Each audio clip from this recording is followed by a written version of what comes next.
Saskatchewan adds to its lead.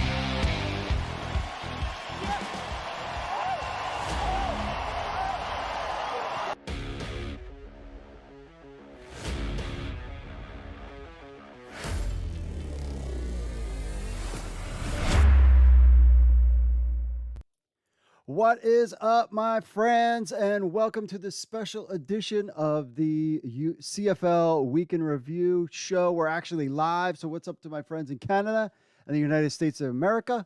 I am Mark Perry, your favorite American CFL fan and editor of CFL News Hub, and welcome to a special edition of the CFL Week in Review, because we're live covering the CFL draft, which was about to begin in 10 minutes. That's right. So do us a favor before we get started. I need you to subscribe to this channel, smash that like button, spread the word that we're covering the CFL draft. All the football nerds across the Canada and the United States are hanging out on the YouTube. Smash that like button to tell the YouTube algorithm to, hey, spread this out because you might be interested in something other than the NFL or USFL, but that's kind of here nor there. So on this show, what we're going to do is we'll cover the first couple rounds of the draft, get your reaction. I want to hear from you in the chat room, whether you're on Facebook or YouTube's or even on Twitter. Shoot us a message. If you want to be part of the show, I'll be checking the emails throughout the whole show, but you can leave us a message right now, podcast at CFL News Hub, with your thoughts, or you can record an MP3 or video, or we'll play it on next week's show. Maybe we'll play it on this show, or you can leave us a voicemail, 888-430-7692, extension 6. 888-430-7692, extension 6. We'll play those on the air if you send one in and let us know what you think about some of the draft things that's coming on in the future. So usually what we do is you can watch the CFL Week in Review podcast live at 8 p.m. Eastern every Wednesday. However, the draft is Tuesday, so we're just going to fill the spot today. So we'll be back next week, next Wednesday at 8 p.m. with all sorts of CFL news, because the business is about to pick up, my friends. First, you have the draft tonight, the CFL draft. Right now, we are 37 days from CFL kickoff. That's right. So the rookie camp is May 11th, which isn't too far away. That's like next week, basically. The 15th training camp begins. All the players go. The first preseason game is the 23rd. In 20 days, the first CFL preseason game. Remember, last year was a whole kit and caboodle, so none of that stuff happened. So actually having normal rookie camp, normal training camp, normal preseason, and now normal regular season, June 9th, 2022, we kick off. That's 37 days from today. So what's up, everybody in the chat room? What's up, everybody on the YouTube and Facebook? We'll read your messages throughout the program. One of the things before we get started, we got 7 minutes before the draft begins, is to talk about all these crazy trades that happen. Did you see this? Were you paying attention today? So the Tiger Cats, let's go through what kind of transpired today, which was really a surprise to me. So first off, the Tiger Cats and Elks conducted a pre-draft trade. So the Hamilton Tiger Cats, along with the Edmonton Elks, conducted a trade among the two clubs on the eve of today's draft. So Hamilton got Kyle Saxlid and Grant McDonald and the number 2 pick in the CFL Global Draft. Now, I believe even Marshall Ferguson Marsh there said that this is the first time that he can remember that global draft picks were traded in a CFL draft. We'll have to check on that. Let us know what you think in the comments. I believe that is correct, which shows you the incoming potential value that this global draft could have in the future for the CFL. So Edmonton then gets the number 8 pick, the number 28 pick, and then the number 9 pick in the CFL Global Draft. And we'll go through all that in a little bit. So what Hamilton receives are 2 players that add depth to their current roster. Kyle Saxlid, the product out of the University of Nevada, Las Vegas, started for 19 games in 2 seasons with the Elks. Kyle is also versatile on the line, in which he played both guard and tackle. Always need a good offensive lineman. Always could use a good one. And Grant McDonald, Hamilton acquires a young linebacker who is only 22 and made the most of his presence on special teams while with the Elks. What Edmond receives is more draft capital. Going into the 2022 CFL Draft, Edmonton now has a total of 10 picks, including the current trade with Hamilton. In essence, the corroborative deal is a win-win situation for both respective clubs. Hamilton adds more depth on both sides of the ball, while Edmonton adds to rebuild, in which the results of the rebuild through the draft will come to fruition. So that's how we started the day, friends. That's how we started today. Then more stuff went down for more trades. Next up, the Montreal Alouettes then made some moves. So the Alouettes made 2 trades that ironically allowed them to select the first overall in both drafts today and have a total of 3 first-round selections in the CFL and Global Draft. So here's what happened. With just 2 trades in a few hours, the Alouettes shook up the entire first-round draft order. Montreal moves up from round 2. The Montreal Alouettes must see someone they love in this year's CFL Draft. Originally slated to pick 4th, the Alouettes made 2 moves to completely shake up the draft order in round 1, ultimately landing the 1st overall and 9th overall picks in the first round of the 2022 CFL Draft. The first trade occurred at 9, with Winnipeg agreeing to give up their 9th and 18th overall picks. In exchange, the Montreal Alouettes sent the Blue Bombers the 13th overall selection and young defensive tackle Cameron Lawson, who played in just 4 games as a rookie for the Alouettes in 2021. Winnipeg needed to add some more Canadian depth on their defensive front 7, and they achieved this goal by acquiring Lawson, who could develop into a role player in 2022. On the flip side, the Alouettes traded down in the 2nd round, just 5 spots, and give up a second-year player in exchange for a second first-round pick. Now, going for broke, this left Montreal with the 4th overall selection in the first round, as well as the 9th overall selection. Most teams, especially at this level of talent the Owls have on the offensive side of the ball, would be happy with this. However, in the move that can only be described as going all in for 2022, the Alouettes have acquired the 1st overall pick from the Edmonton Elks. Interesting. To acquire the 1st overall pick, Montreal had to give up their 4th overall pick and the rights to current Indianapolis Colts offensive lineman Carter O'Donnell. O'Donnell is a Canadian native and University of Alberta alum. O'Donnell is a former 3rd-round pick of the Alouettes who took a flyer on the NFL prospect who signed with the Colts after going undrafted in 2022. So now they have his rights. If something happens with him and his NFL dreams end, you know where he's going. So the speculation quickly turns to linebacker Terrell Richards, who is widely expected to be the 1st overall pick in the CFL Draft, 3 minutes away. Richards is kind of a versatile, do-it-all player that can play just about any position outside of cornerback for a defense. He has taken snaps at defensive line, linebacker, and safety. He is versatile as they come and showed the requisite athletic ability to be a star in the Canadian game on the wider field. On the Edmonton side, believe that they see a prospect here that they can still get in the 4th spot. Speculated with the way they approach the quarterback position this offseason that they're going to target Trey Ford with the top overall pick. However, it may seem more realistic now that they have traded down. If they wanted Trey to begin with and truly believe he will fall to the 4th overall, why not get the value that his trade brings and still get your guy? Spoke to Victor Cui on Monday evening, less than 12 hours before the trade broke, and his exact words were, ha, ha, ha, wait until you see what we're planning. Well, Victor, we see now you certainly weren't foreshadowing for nothing. So this is from Sam Shady Sports. He says, in just 2 trades, the Montreal Alouettes changed 1/3 of the first round's original order in a matter of hours. Will these be the only big trades we see? 2022 draft, which team will take a flyer on Jesse Luketa, who was a 4th-round pick in the NFL? We'll have to tune in to find out, my friends. And we are just 1 minute. That's right, 1 minute, my friends, away from the draft. So we have here is the draft page for you to check out. So you can see Edmonton's got that 1st overall pick. I'm sorry, the Montreal Alouettes have the 1st overall pick. Ottawa Red Blacks at number 2. BC Lions at 3.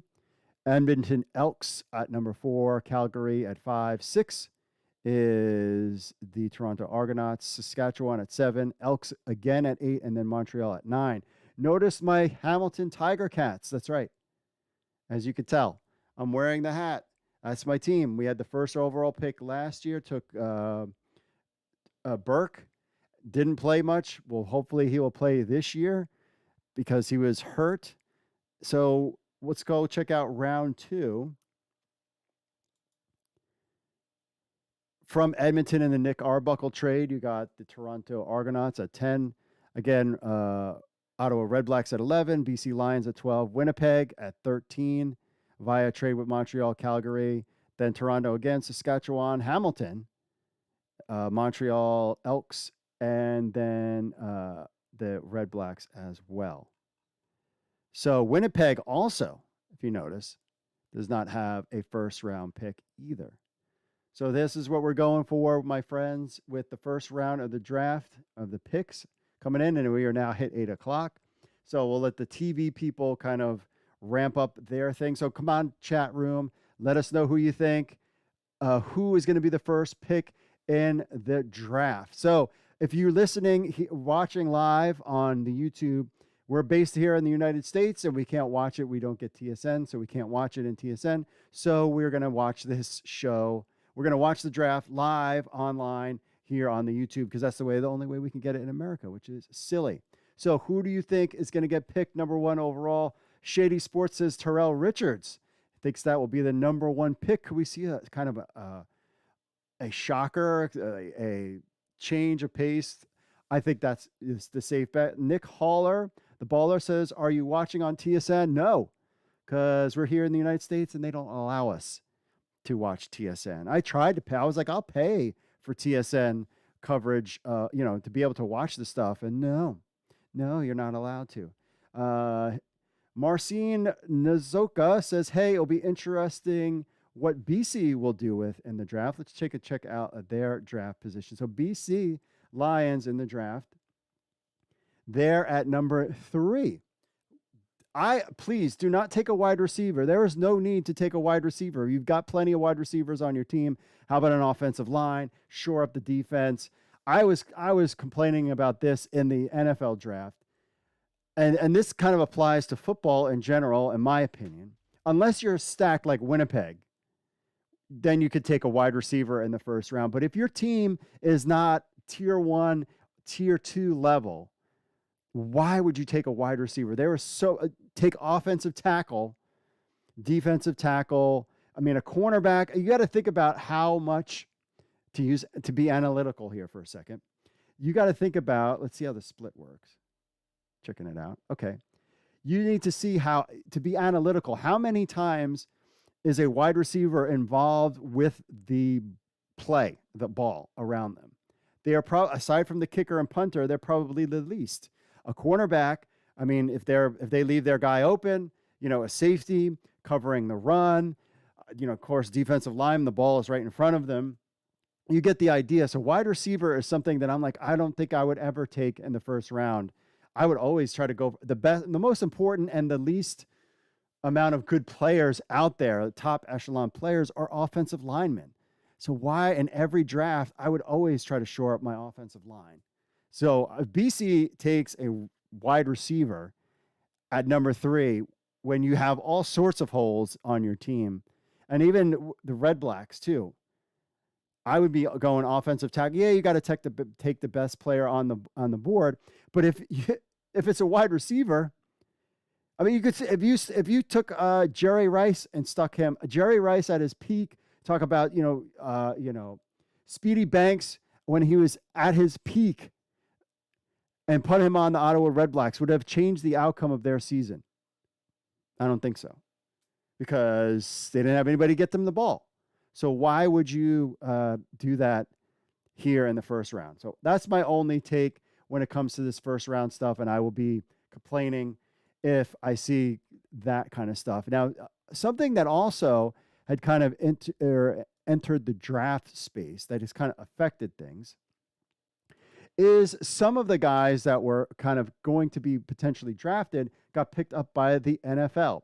So one of the names near the top of the CFL Scouting Bureau rankings this past year, and as expected, get his shot in the NFL. Ottawa native Jesse Luketa was chosen in the 7th round, 256 overall by the Arizona Cardinals. The 6'3", 274-pound linebacker added some defensive end work to his resume in 2021. His 3rd and final season with Penn State, Luketa had 61 tackles, 34 solo, a half a sack, and interception last season. So the Cardinals picked him up. Luketa was the 4th ranked prospect in the CFL's Scouting Bureau's fall rankings and move up to first for the winter rankings. He dropped down to second in the spring rankings with Alabama receiver and Brampton, Ontario native John Minchie, who went where? What? To the Houston Texans, taking final top spot in the rankings. Lucetta joined Mechie and quarterback Dion Leonard, who went 236th overall to the LA Chargers as a Canadian content in this year's NFL draft. Leonard was the Hamilton Tiger Cats' second-round selection in the 2021 CFL draft. The Calgary native opted to return to play his final season at Ole Miss, and through that got his NFL opportunity. Very possible that Lucetta will still hear his name called in the CFL draft. CFL teams will often use a late-round pick on an NFL-bound Canadian player as a long-term protection. Smart. Well, those three Canadians were chosen in the NFL draft. A number of other Canadians are either signed as undrafted free agents or received minicamp invites from NFL teams. Three players that have been projected to be early picks in the CFL draft have received NFL interest from Dave Naylor. 3 minicamp invites for U Sport players to report: Waterloo QB Trey Ford, my Baltimore Ravens. Cool. Waterloo DB Tyrell Ford with the Steelers. Boo. That's my wife's team. Western DL Deontay Knight for the Commanders. Those are guys that were thought to be high in this draft. Basically, first-round talent are getting invites. It doesn't mean that they'll make the team, but they're getting invites, and we'll see what happens. Our team's going to now maybe say, hey, since they got an invite, I'm not going to take a flyer on them. I'm going to let them drop down maybe a round before I pick them up. This is what we're going to have to find out. Also, the 2021 draft class was impacted by this year's NFL draft. Luigi Villian, whom the Toronto Argonauts chose in the third round of last year's CFL draft, went back to Wake Forest for 2021 and inked a post-draft deal with the Minnesota Vikings per Tom Pelissero.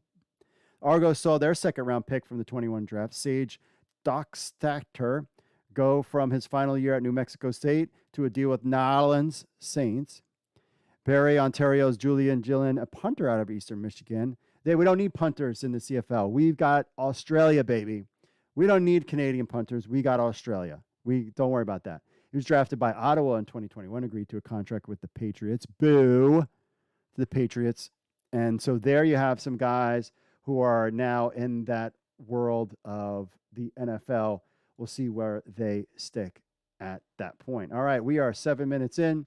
Still no pick on the draft at this point. Let's take a look at what our friends are saying in the chats.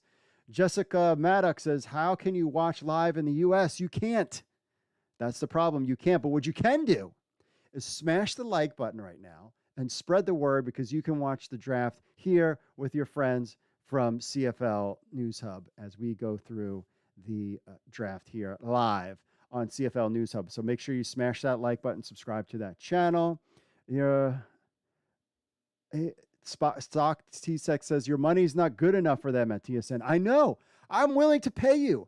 And I even went on there and looked at the thing to see if I could get the that I could do it. And because I don't have a Canadian address, they didn't allow me to do it. And I was like, well, and they don't even accept PayPal. So if you're not accepting PayPal, well, then I can't help you. I can't help you, my friends. Chief JT says, first 2 picks from Football North HSCA with the little flex. Let's see. Emily Sutton says, we can't even pay for TSN subscription from the U.S. Can someone send us their TSN login? Oh, geez. Yeah, I don't know. You can't watch it, unfortunately. You just have to watch us or go to cfl.ca and check it out on their website. Chief JT says, Terrell going number 1. And MB says, let's go Argos.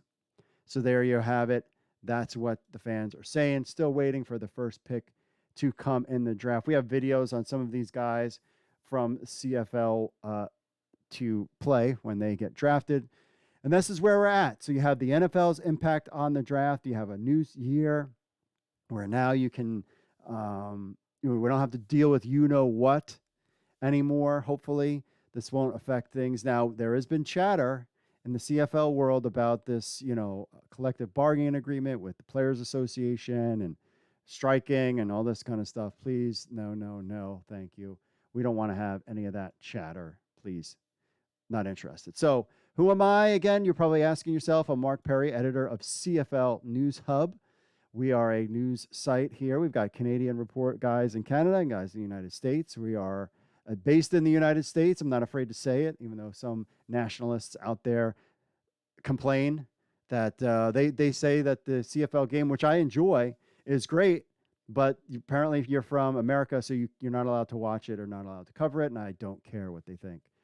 Here's something else that nobody else does that we do, is that you can actually get a CFL, if you are an Android user, you can download our CFL News Hub app. That's right. You could go over to the Google Play Android store and just type in CFL News, and you'll get our CFL News Hub app.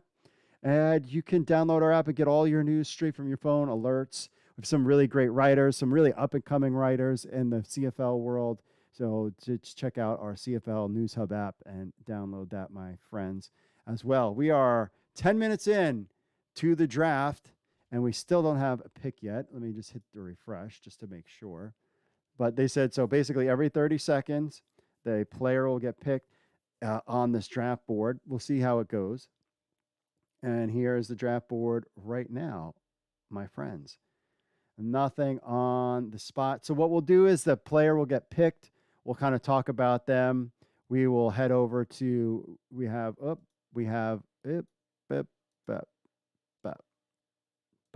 okay. We have some news about each kind of player, and we'll kind of discuss that. See what you guys think in the chat room when it comes to these players. And let's go back to the chat room. What are you guys saying here? Matthew No Name says Terrell going number 1 and Knight number 2. PayPal me. Chief JT says ONG. Fremont Eagles Network. When will the Schooner start play? So if you heard our friends from the Markcast, they had Omar Doman, the owner of the BC Lions. And he had mentioned potentially next year. That was how he said it, that there is chatter amongst the ownerships that they might have a team that they could potentially play next year. So the full interview, just look up the Markcast. You'll find that, and that's where you can find that part here. All right, we've got the first pick in, my friends, of the 2022 CFL draft. And shocker, Terrell Richards out of Syracuse, the linebacker, is picked number 1 overall. Let's see. So things about Terrell Richards. So no question here, Marshall Ferguson's mock draft had him going number 1. So he's the first overall pick. It doesn't matter what. If Terrell falls, if Terrell Richards fails to be great in the CFL, Ferguson says he would be shocked. And if for some reason he didn't become a bust, there's absolutely no shame in taking him. He is a 6'3", 230-pound linebacker from Syracuse. No word if an NFL team will pick him up. Of course, let's see. At the CFL Combine, Richards was everywhere all the time, all at once. He took more reps than anyone else, thanks to a large number of requested snaps by evaluators and attendants. Richard is long, fast, and has a natural flow to his game. In or out of the box, he will translate immediately to the CFL. He had the first overall pick written all over him without the context of who is making the pick, but he was talking about Chris Jones. So Chris Jones is clearly not making the pick. So there you have Terrell Richards, linebacker played at Syracuse, as your number 1 overall pick. Any shocker there for anybody? I would say no. But this is now things will start to get interested, my friends. What do you guys think in the chat room? Do you think he is a no-brainer guy out there? Let's see. Thoughts on Stephen Taylor says thoughts on, oh, geez, that was the wrong button. There we go. I have to switch to me to switch to that. All right. Let's see here. I'm going to move this over. Let's see. I just lost my thing. Hold on. Oh, here we go. Let's see. What the heck? All right. Here we go. That's it. Okay. It says hopefully some Syracuse college fans will make the trek up to Montreal during the season. Q's with the top 2 picks in the CFL drafts this year. Woo, that's right, Syracuse. Actually, I thought about Syracuse was one of my teams. I grew up in New York, so I was a fan of Syracuse basketball. Syracuse football is a great team too, though it is freaking cold there. So he would be perfectly acclimated to the weather in Canada. That's for sure. Now, speaking of drafts, we had the, let's see here. What happened to the global drafts? I had that somewhere. Oh, here we go. So we're still waiting on the next pick. Speaking of the Syracuse Orangemen, did you know Montreal also selects Nigeria's Kingsley Jonathan, the first overall pick of the CFL Global Draft? And guess where he played? So the Montreal Alouettes for the Global Draft, which people are crapping on the Global Draft. My take on the Global Draft is if you don't like the Global Draft, then you shouldn't like the CFL ratio rule. Oh, yeah, I went there. That's right. Think about it. So you don't want, and I could care less. I think the CFL needs to focus and is getting a lot of good Canadian talent in the league. I think clearly you're seeing these guys getting picked by NFL teams. So the Canadian player is getting better and better. I mean, it's talking about all these guys playing in NCAA football. So that whole adding more Americans, I don't really think makes a difference. It's not like you're going to add more Americans. It's somehow your game is going to be better. You're going to be able to sell more tickets or anything like that. That said, with that part, but when people complain about global players and having to be forced to put them on rosters and this, that, and complain about the global draft, meanwhile, it's barely a couple years old. Then if you have a problem with the way the global players things work, then shouldn't you have a problem with that rule too? But they don't. So they want their chicken salad and whatever, and that's a USFL reference. You know what I'm talking about. The Montreal Alouettes drafted Nigerian defensive end Kingsley Jonathan with the first over selection in 2022 Canadian Football League Global Draft. Australian punter Bailey Flint went second to the Tiger Cats. Yay, they finally made a pick via trade from Edmonton. BC Lions drafted Latvian defensive lineman Karis Bronze with their round out the top 3 picks.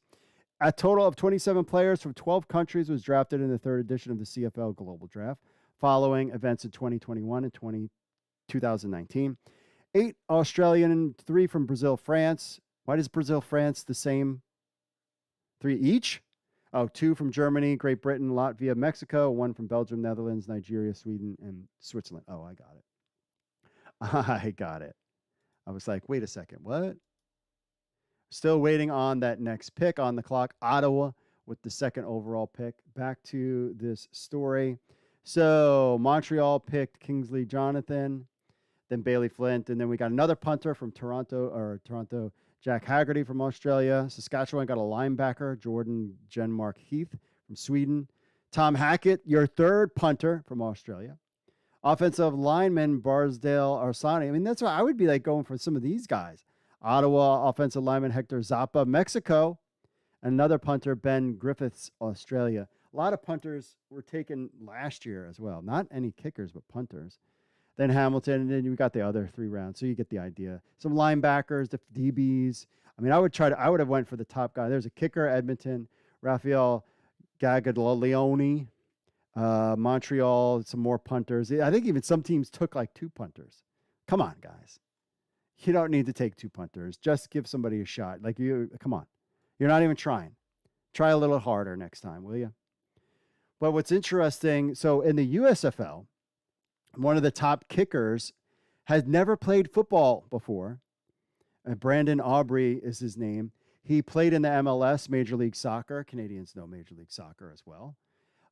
He played in the MLS for a while, never played football, but has been working with a NFL kicker. I forget who the kicker is. We have a story on it on USFL News Hub. and then he got picked in the USFL draft, and he's kicking fine too. So my point is that these guys in the global draft, give them a shot. You never know. Some of these guys could be good kickers down the road, but drafting 2 punters, like you're not even trying. Come on. You are not even trying. All right, we got the draft thing. Number 2, my friends, number 2 on the draft. Who are you thinking is going to be that number 2 in the draft, my friends? Another person from Syracuse, perhaps? Let us know in the chat. Theodore King says, hopefully some Syracuse college fans will make the... Oh, I already read that. Blackbeard says, Cuse with the top 2 picks in the CFL draft this year. Knight up next. Chief JT says Knight is going to be next.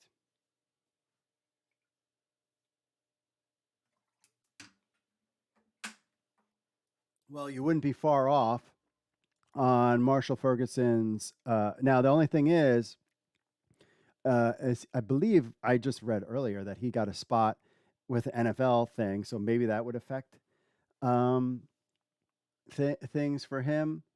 Thoughts on Keandre Smith? Keandre Smith. Let's see that one. We got, let's see. So Keandre Smith is, Marshall's got him in the 4th round. Receiver for, he's got Toronto picking him as a wide receiver. So yeah, he's way down. So I don't think we'll see him that early in the draft here. Harlem Haradzi said, we got a pick here. This is what I'm talking about. With the 2nd pick in the CFL draft. Now we're moving things along. I guess every pick is like 10 minutes. Zach Palilhos, a offensive lineman, 6'6", 300 pounds, taken in the 2nd pick. That's smart. Who is going to protect your boy? Let's see here. Let's switch. Jeremiah Mazzoli. You need somebody to pick him. Zach Palilhos. Now, Zach on the mock draft he had him slotted at number 9 to Winnipeg. From regional combine to 1st rounder, the path is rare, but Palilhos showed he's got the right makeup as the Bombers test the eye time at Lyman to replace former 1st-round pick Drew DeHaris, signed with the Patriots. So they had him slotted at number 9. He went all the way to number 2 in the CFL draft, at number 2. What do you think about that pick? Chat room. That's a guy that was slotted. He's from Ottawa, played at Ottawa, offensive lineman. At number 2, there are other guys, 2 other offensive linemen that were on this mock draft. Raheem Brown was basically slotted as the number 1 offensive lineman. Had him going to Toronto. And Noah Zier, another guy from Saskatchewan, another offensive lineman. Those were the 2 guys that he had drafted or slotted that high. And that's where, so they take an offensive lineman, but kind of the 3rd ranked, if you will, offensive lineman, not, the top 2. That's interesting. What do you think about that? Let's see. Gavin Hobbs should be way more higher ranked, by the way. Go Bisons, baby, LFG. Stephanie said sleeper pick in her opinion. Lions will take Philpott. Theodore King says Ottawa is drafting for position with the 1st pick. They want to protect Mazzoli. Absolutely. Absolutely. But this is my part about the BC Lions. Why would you take a wide receiver? Your team is not very good. Am I right? Or am I wrong? Your team is not very good. If you are the BC Lions chat room, whether you're on chat there or you're on chat let's check our chat going on here on the Facebooks. Who are you taking at 3 for the BC Lions? I am going offensive lineman. You've got to go offensive lineman. Your team is not that great. There's a reason why you got the 3rd pick Edison Kreft Robinson says hello. Give him a little like. Hello on the Facebooks, my friend. BC Lions with the 3rd pick. Why would you, please, for my own personal sanity, and make sure you smash that like button and subscribe to this channel, will you? Smash the like button, subscribe to the channel. We really appreciate it. It helps us get the word out that this stream is live and people can come and watch. Chat room, what are your thoughts on the number 3rd overall pick? I think that they need to go offensive linemen. I think the Elks, too, maybe defense or offensive linemen going there. I don't think they're taking court. Could you imagine Calgary Stampeders taking Trey Ford? Just throwing that one out there. Could you imagine the rumblings in the CFL world if that happened? So Zach Plehos, remember, so the other guys that are possible where I think they should take, because I'm me, is you got to either go with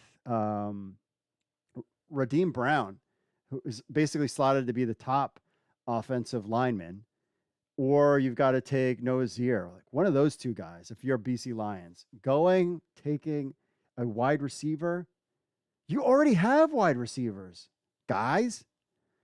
You have Lucky Whitehead, who was like the best wide receiver in the league last year. And then you have Brian Burnham.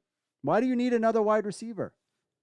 Drippy D says, what website is that? That is CFL.ca. You can follow along on that website as well. That's CFL.ca if you want to check out their live draft as well.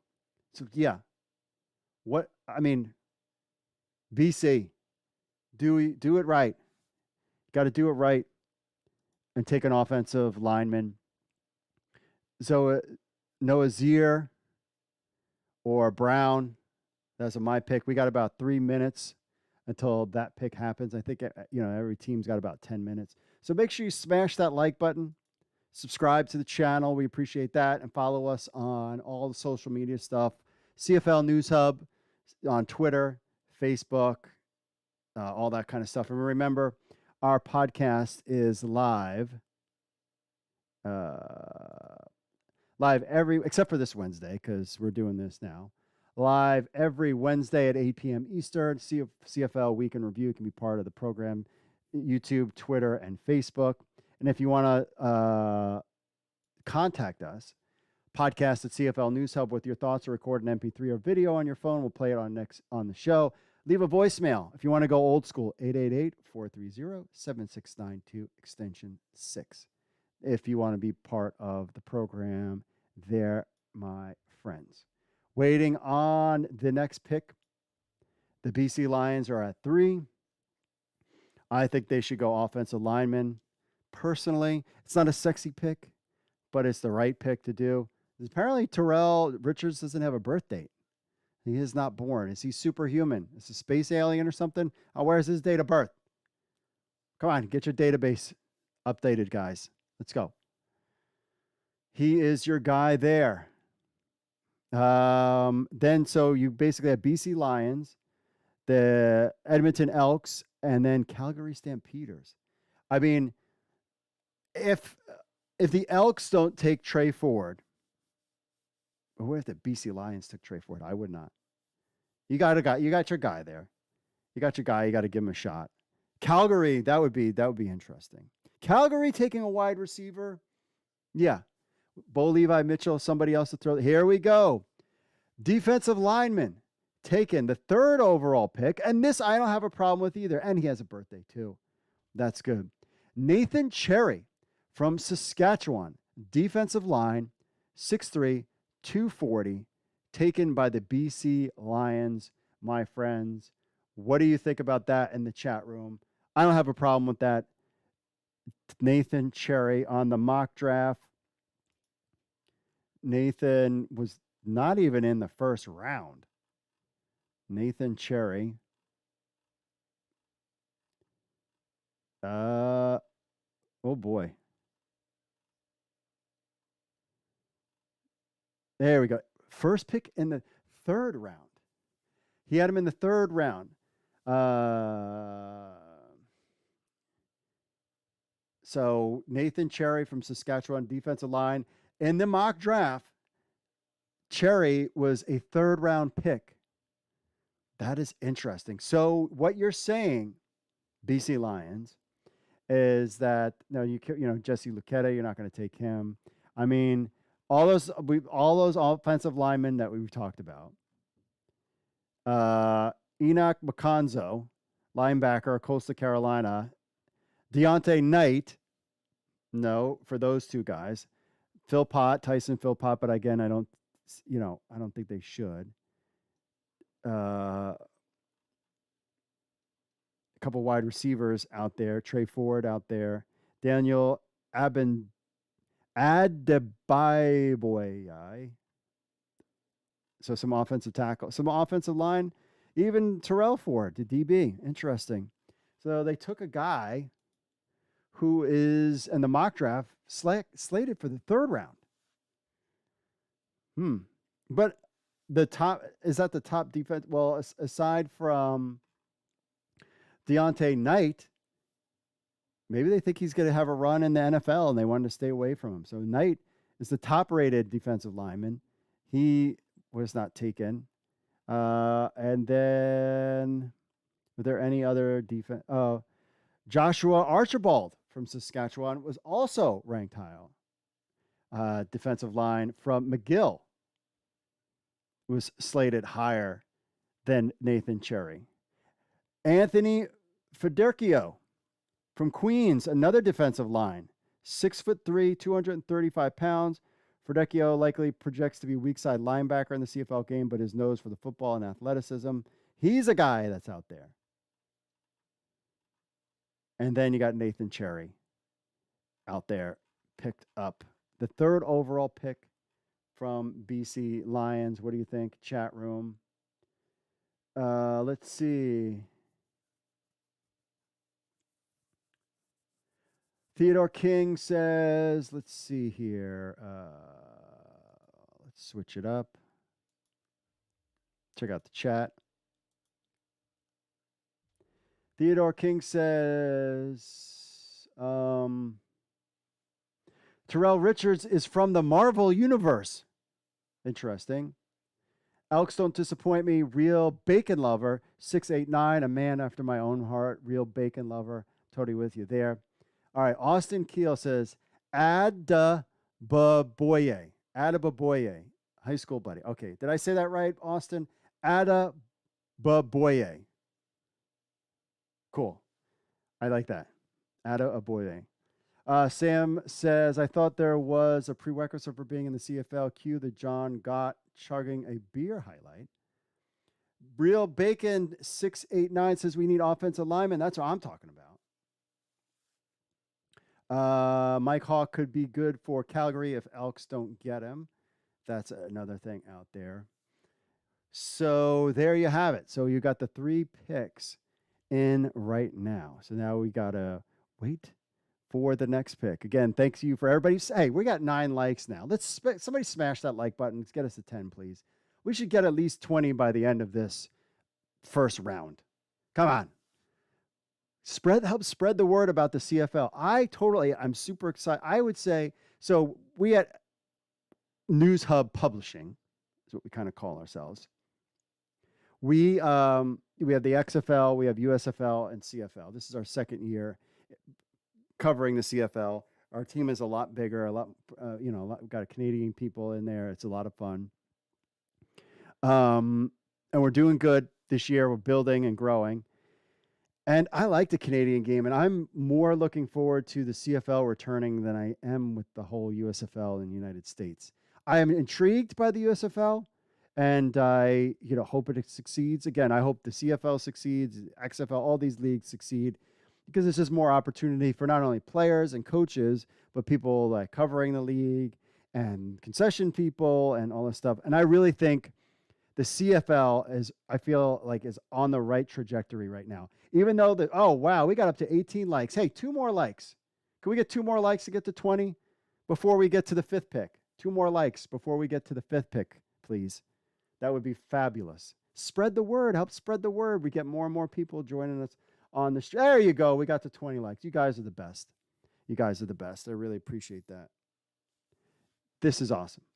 Now, what I was saying is I really think the CFL is on the right path now. I think Genius Sports coming in. I think there's a lot of old school mindset, old fart money that was kind of controlling the USFL, and I think things are starting to change. Amar Doman, Victor Cui with, Edmonton Elks. There's this kind of, to me, it feels like this is new energy. The fact that now you can open up the stadiums and get things rocking and rolling, that is also a huge thing to kind of get back to normalcy. I think fans will come to games. I think the CFL. So one of the things that we're doing with the CFL on CFL, if you go to News Hub Fantasy, working on it today, we can check it out right this second. I believe you can go News Hub Fantasy. So here's the plan, my friends. Here's a little sneak peek what we're all about. Oh, no, that's not it. Let me check that out. Stand by. Here it is. That didn't work. News Hub Fantasy. So right now we're in alpha test into kind of beta, and you can play USFL fantasy football. But we're doing, really the USFL was a placeholder to kind of work out the kinks for the CFL season, because I want to play CFL fantasy football. You can't do that on the CFL site. It's not really fantasy football. This is it. You'll be able to sign up soon to make an account. So bookmark News Hub Fantasy for CFL. So basically what you can do is, I could show you right now real quick, is you can go in, see there's all these different leagues. The CFL is not open yet, but the USFL is. I'll give you a chance to take a look. Here's our USFL News Hub Writers League. So it shows you like the team that I drafted. It shows you my current lineup. We got messages. Here's our team members and their points. You got a bench. You got notifications, guys that you dropped. This is a head-to-head, so you got our schedule. I'm the Finny Finsters. If you know anything about me and watch my show, you know Finn is a Boston Terrier. It's my dog. He appears on my podcast every once in a while. He's not here right now. He's upstairs with his mother. So that's going to that. So you got your standings, waiver wire, player trades, the whole kind of deal. Set up your lineup. You get the idea. That is fantasy football, and we're bringing that to the CFL. Why? Because I want to play fantasy football for the CFL, and I really think that that would help the league. I know the youth in America when it comes to the NFL, and they're not really interested in the NFL, but they're interested in gambling, placing bets, DraftKings, that kind of stuff, and they're also into fantasy football. I know tons of people that are into fantasy football, and that's the only reason why they watch football, because it gives you that interactive element that is unlike any other sports. Now, fantasy basketball, you can get that from. You could do DFS with fantasy basketball. You can also do that with other, baseball. Fantasy baseball is good, but it's long. This is going to be fun. And so we have USFL has kind of been the trial run to get things working. We got about 60-something teams right now playing USFL fantasy football right now in the application. So it's good. It's still buggy. It's still things that need to be fixed and whatever. But as each week goes, tomorrow I'm going to be focusing on the CFL sign up. So you basically get six of your friends sign up. You do a draft. We pull the data in, and you're off to the races. You can pick up and drop whoever you want. I don't know if we're going to do defense this year. That's the only one I'm not going to do. That is a lot of data calculation, and I'm trying to get it right. We'll do everything but defense, I think, this year when it comes to the CFL. But it'll be 6 teams, and you'll get that. All right, we got the next pick in the CFL draft. The Edmonton Elks, who traded down. And I was thinking that they were going to get a defensive guy. The Edmonton Elks take Enoch Maconzo, Coastal Carolina DB, the first DB taken. So here's the thing. But that's interesting. So they went defense with the DB. They would rather have Enoch Maconzo than Terrell Richards. Terrell Richards seems to be a easy lock. Terrell Richards, as in plug and play him right now. And they went with Enoch Maconzo. So on the mock draft, Enoch Maconzo was 4th overall. So he fit right in the spot that he was going. Now, they have him listed as a DB, 5'11", 195. Enoch from Coastal Carolina on this website is listed as a linebacker. So while he hasn't laid his speed times in evaluation process worthy of proving his free safety range, there is some concern about his size as an every down linebacker. Let's see. Maconzo has played edge linebacker, occasionally bumped out to an interior pass coverage role. The question now becomes, what will he be on the CFL level? 4th too high for a classic defensive tweener without perfectly crafted role. Let's see. So that's kind of BC can't resist. Maconzo becomes Montreal to fix it. So there you go. So he falls into the same place as the mock draft, just a different team. He had Montreal taking him, but Montreal traded up to get Terrell Richards, which I think was a great idea. If he's a home run like everybody says he is, then why not take him? Enoch Maconzo is now the 4th pick in the CFL draft. So what do you think about that, my friends? What's up in the chat room? Let's see. Real Bacon Lover 868 says go Elks. Chris Featherstone, those Philpott boys are fire. Benenzo says Mike Hawk is amazing. Evan checking in, excited to see Samuel Elmas go off the board at some point. That is true there. Make sure you give Evan a follow there on all of our CFL News Hub writers out there. Appreciate them checking in on the program to see this stuff, because you can't watch this. You're not allowed to on TSN. Even though TSN, just take my freaking PayPal account and you're good. I don't understand. Just to have PayPal and then I can get TSN. I would totally do it. I don't get it. It's like, you don't want my money? Fine. Fine. We'll come up with other ways. And I even tried, I'll even tell you this. I even tried the whole VPN thing. I tried the VPN, so I would use my computer. I would VPN. I was like, all right, I got to figure out ways to get TSN. So I was VPN into Canada, pretended that I was Canadian, but because the credit card needed a Canadian address, I'm like, there's nothing I can do. Like, there's no way around it. If they would accept PayPal, you would get a lot more people. This is the problem with the CFL. As people talk about the whole 4-downer people, don't go to 4 downs. Don't worry about that. That's crap. People like Rash Madani and all these other jabrones that bring it up, they don't know what they're talking about. Go away. You need to get more eyeballs on the product. Forget about the marketing. That's the other thing. Marketing. They need to market it more. You need money to pay people to market your stuff. And if you don't have the money, like to pay your players, how are you going to pay people to market your stuff? How are you going to do all these things that don't have a direct bottom line result, that are kind of a long-term play when it comes to your league? Like marketing and helping youth football camps and all that stuff is great.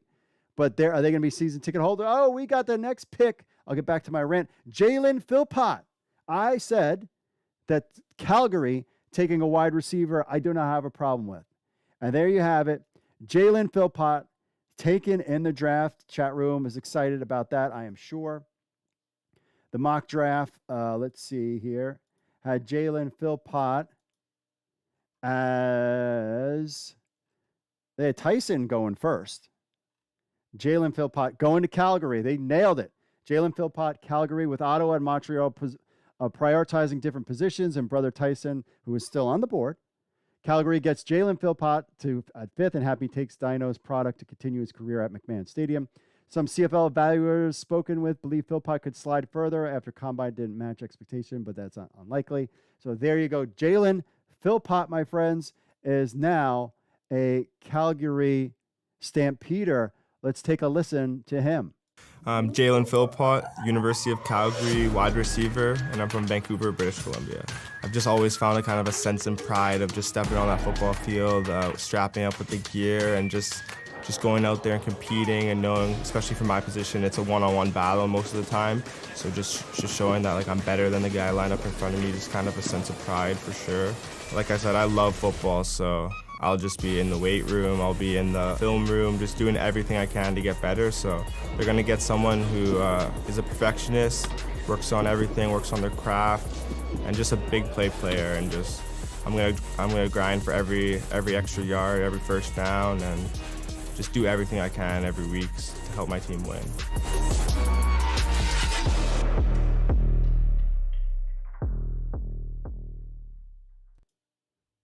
So there you have it. Jalen Philpott, over his brother. Wide receiver, 6'1", 190 with a birth date, is now taken. He is 5th overall. This is a good spot. So he's got Enoch McConzo, a good pick. I aside from the Nathan Cherry pick, which just because he was slotted to be in the 3rd round, that one I don't get. But all these other picks, if I was VC, I mean, defensive lineman is good. You tell me he's the best defensive lineman in the draft, and plug and play. So okay, but Jalen Philpott, wide receiver, taken at number 5. Now the question is the next 3 picks in the CFL draft. Toronto Argonauts, what are they going to do? Saskatchewan and then Edmonton once again. Interesting. Intrigue continues.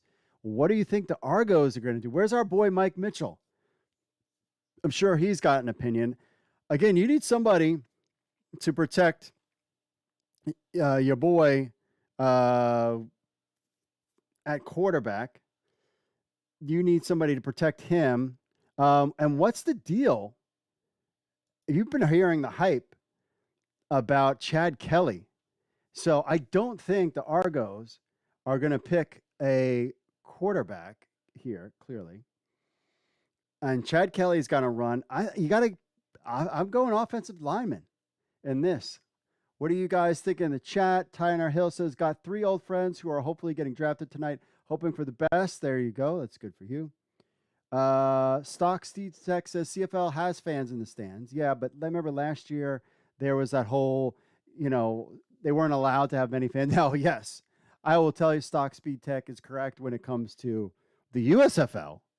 There is not fans in the stands. But that's a whole other story, my friend. There, Theodore King says, where do you think McKellar gets drafted? McKellar. We'll look him up. Let's see here.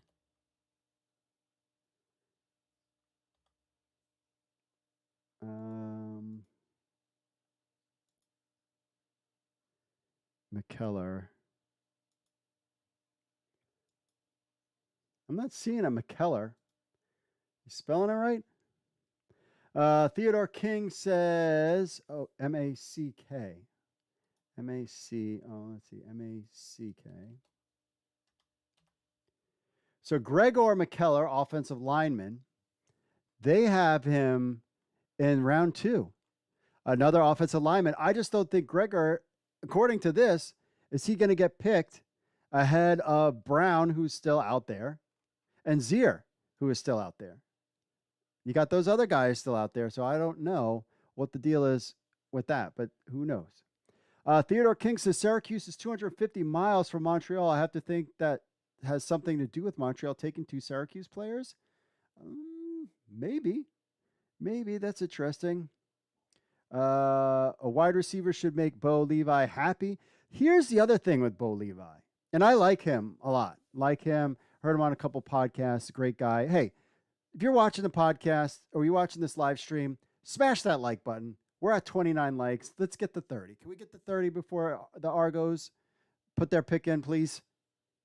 Jeez, I'm telling you, that will make him happy. The question is, do you think how much does he have left in the tank? We can all be like, okay, that year, it was the whole what year and kind of screwed things up. He's got a full training camp. I mean, is he playing half the games this year? Do you think that's a given? Do you think he's going to play a full season? I don't think so. Think he's going to play half of the games? Or is he going to kind of go out like Michael Riley did, where he was like, I mean, BC was looking great in the beginning of the season. I mean, I was picking him on DFS, and I was like, yeah, Lucky Whitehead, Byron Burns, just crushing it. Everything was cool. And then all of a sudden, it just kind of disappeared. Is Calgary, what are they going to, I mean, is he going to last a full season? I hope he does. Bigger name in the thing, but I really feel like the CFL, after you know what, and the little chatter with the XFL, I have a feeling that this kind of new era is getting born from this. I would love to see some global players have a big role in the league. I would like to see more big time Canadian players from the NFL come to the CFL. And I think the game will be a lot better. They changed some of the rules around. We didn't even talk about that. What do you guys think of that in the chat room? About some of the rules changes. But is Bo Levi out there for the full season? We'll find out. Let's see. Mike Mitchell. He says, oh, busy writing my 4th article. 2nd article coming later. Can't wait to see where the Fords go. Yes. Mike Mitchell says, Deontay Knight would be a great pick. Trust Vince Majiri. Hey, he's out there. He is out there at number 2 overall in the draft. That would be a good pick for them. But the problem is he's been invited to 2 NFL rookie mini camps. So that could be something that potentially scares them away. Clearly, he was number 2. I wonder if they think he's going to get picked up by a team. So that's why Nathan Cherry got picked. Now, what does that mean for, could they take the other defensive tackle, a defensive lineman? I'm going to look up Joshua Archibald. Would he be the guy that the Toronto Argonauts pick up as somebody? He's not picked up by any NFL camp. Is he a guy that they look after? We'll have to find out there. So Jalen Philpott. So Argos. Mike Mitchell, maybe leaning towards a defensive lineman. I wouldn't have a problem with that. I don't really think they've kind of built to like go. I mean, they've made the playoffs, so they were close to, getting over that hump. Though they didn't make it, and they had a little bit of a fracas afterwards with McLeod Bethel Thompson getting in a little thing with the cameraman and then the players afterwards, that whole deal. And here we go. Offensive. Oh, hey, somebody just was talking about McKellar. Gregor McKellar is taken. Offensive lineman, 6'5", 311 pounds. Gregor McKellar taken by, I was saying offensive lineman. I'm always like, yo, take offensive lineman. He is the 2nd offensive lineman taken in the CFL draft. Interesting there. Now, McKellar, as we were just looking up, he was slated to be in the 2nd round. He was slated, so after taken by BC Lions, St. Francis Xavier. So after taking, let's see here. He's Nova Scotia's Gregor McKellar, protecting the quarterback. So a guy that was supposed to be taken in the 2nd round, and you still have Noah Zier and Raheem Brown. So basically, Gregor McKellar got taken, and then Zach Peelhose got taken there. So interesting. What do you think? It's offensive lineman, and I've said this all along, and I say this constantly. You can never go wrong taking an offensive lineman in the 1st round. There are so few. I've talked to player personnel people from the USFL and XFL. And I've been told, this idea that there's plenty of great players out there. When it comes to quarterback and offensive line, in the real world, that's not the case.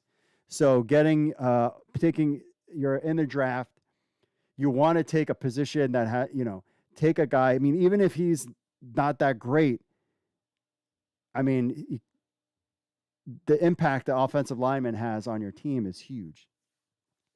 So we round out the draft so far. What do you think, my friends?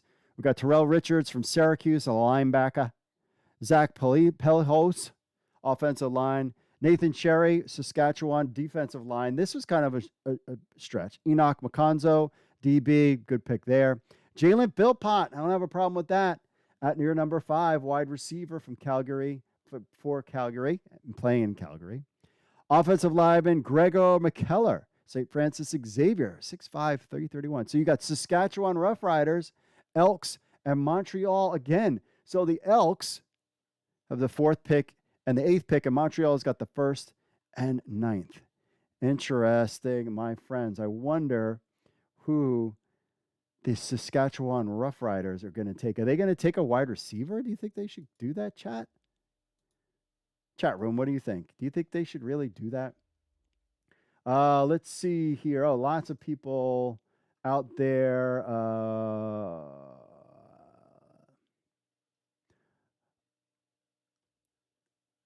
Let's see. Theodore says, if Schooners play in 2023, I could see Bo Lively Mitchell getting selected in an expansion draft. That's a whole other ball game, and it really kind of impacts the season in some ways if they have an expansion draft. That's what Omar Doman said, I think that would be fantastic. What I have said all along with the drafts and stuff like that, or with the CFL, is I always felt like they needed to. There's not enough teams, so adding a 10th team would be fantastic. What I would do is do a 10th team, let that play out for 2 years, maybe even 3 years, and then expand into the United States. Yes, I said it, my friends. And here's your response when I say expand into the United States. Well, they already did that once, and look what happened. That's going to be your response. And my retort to your response is, they already tried the electric car. Why should they try it again? The Ford Volt, Chevy Volt. Then you had the Tesla. Broskies. The Tesla is legit. I would have a Tesla right now if I could afford it. I wanted Dogecoin to go to the moons until I could have bought a Tesla. And I will buy a Tesla one day because they're phenomenal cars.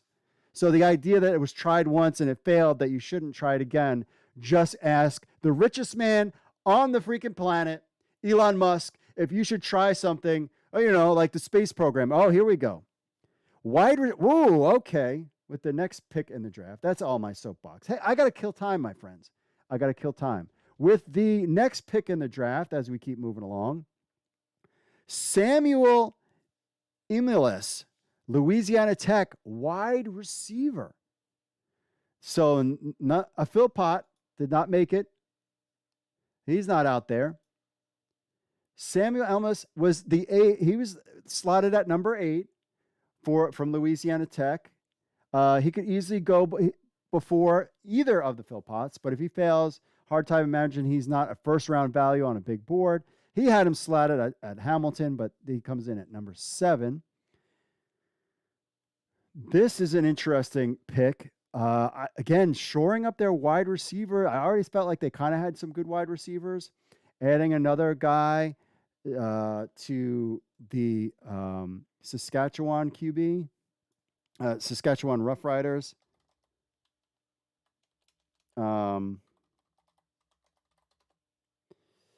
Is a good thing. Cody Fajardo now has more weapons. I'm trying to look up wide receivers that they currently have now.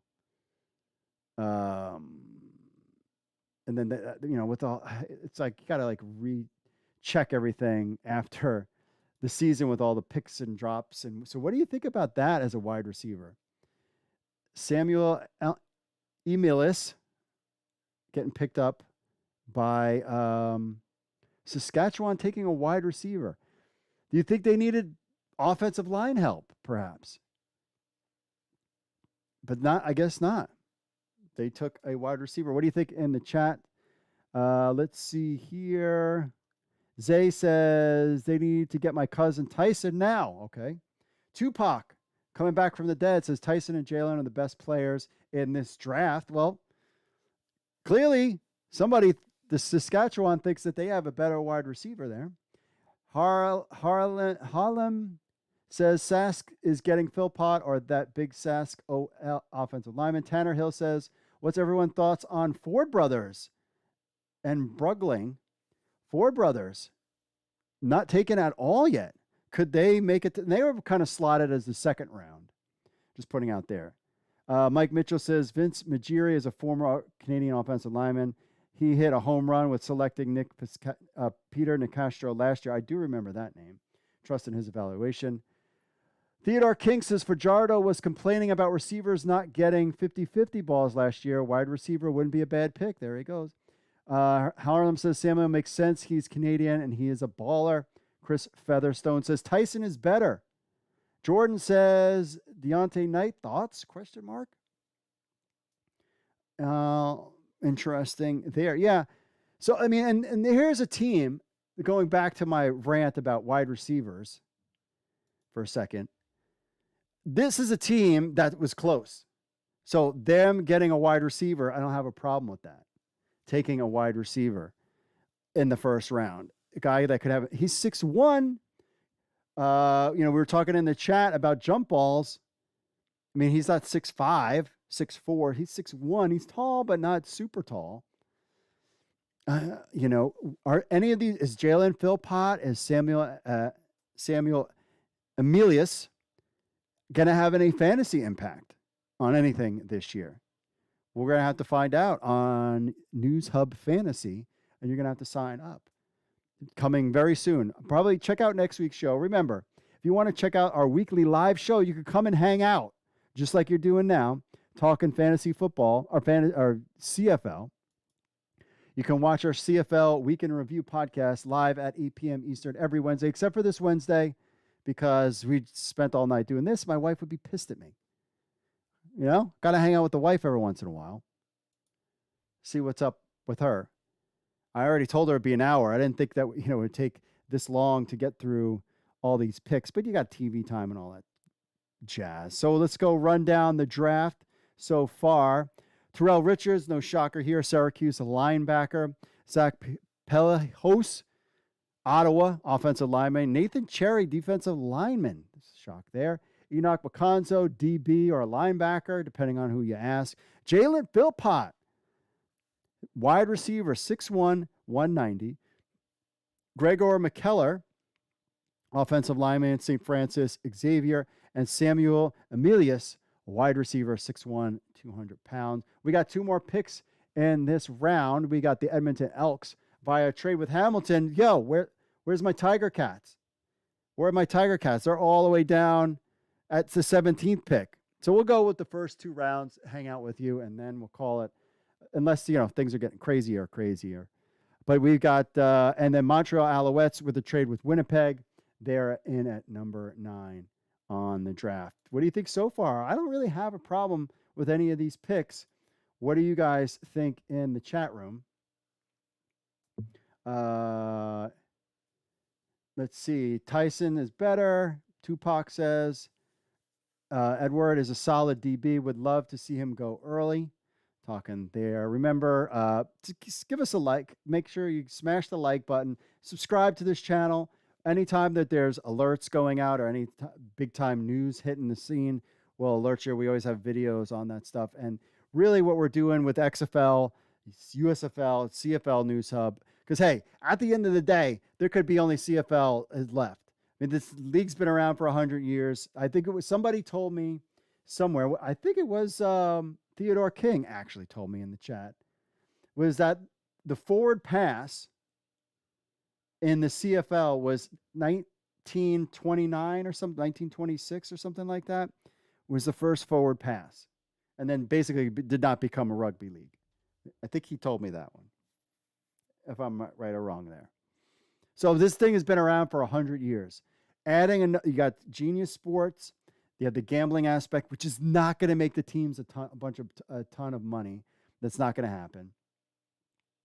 But you have, the Genius Sports adding a team next year. The Atlantic game with a big sellout was awesome. That sold out in minutes. What I think the CFL should do is try to potentially do that in other places where you bring a game to a local area. Each team, maybe, you got about 4 of those type of games per year. Because the problem is these teams play each other over and over again because there's so many games.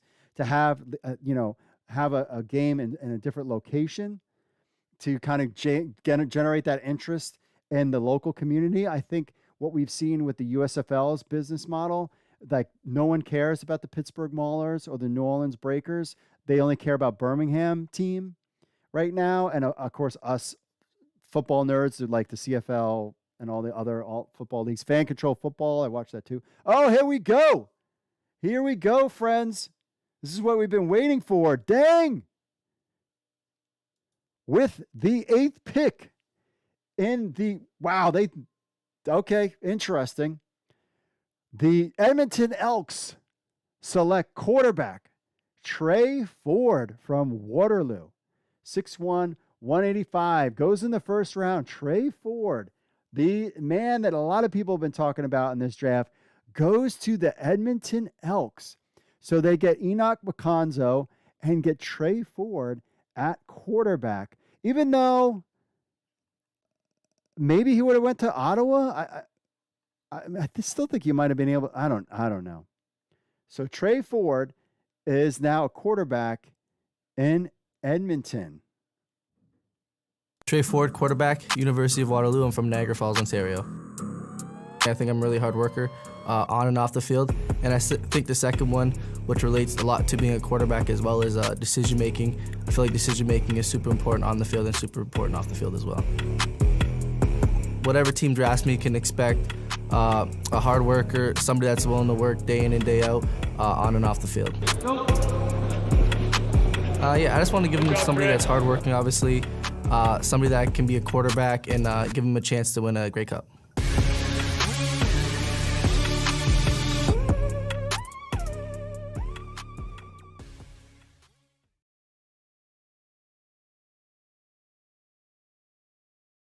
So there you have it. The most talked about person in the CFL draft, Trey Ford out of Waterloo. Now remember, he got invited to the Ravens camp. We'll see what happens. Now I'm like, yeah, cut him. Interesting that he got, but tucking in. What do you think about that? Trey Ford to the Edmonton Elks after all their wheeling and dealing all season long. They go and pick up Trey Ford. Now with the team that was so, I don't want to say in shambles, but kind of in disarray. They get Chris Jones. They come back. The guys on their roster, they've got a lot of quarterbacks and on their roster. So this is interesting here because Chris Jones was very high on JT Barrett, who they have. Now, maybe Trey Ford is a guy that's not going to step in right away. They've got Nick Arbuckle out there on the team, JT Barrett, Mike Beyondre, Taylor Cornelius, who started to play a little bit better, Kenyon Howard, Kyle Loxley, Akil Tate are your quarterbacks. Definitely. Would you go into the season if you're the Edmonton Elks? Let's talk about the Edmonton Elks for a second. Would you go into the season if you're Edmonton Elks? And this kind of goes kind of an interesting thing. With JT Barrett, Taylor Cornelius, and Trey Ford as your 3 quarterbacks. Are you really going to get rid of Nick Arbuckle?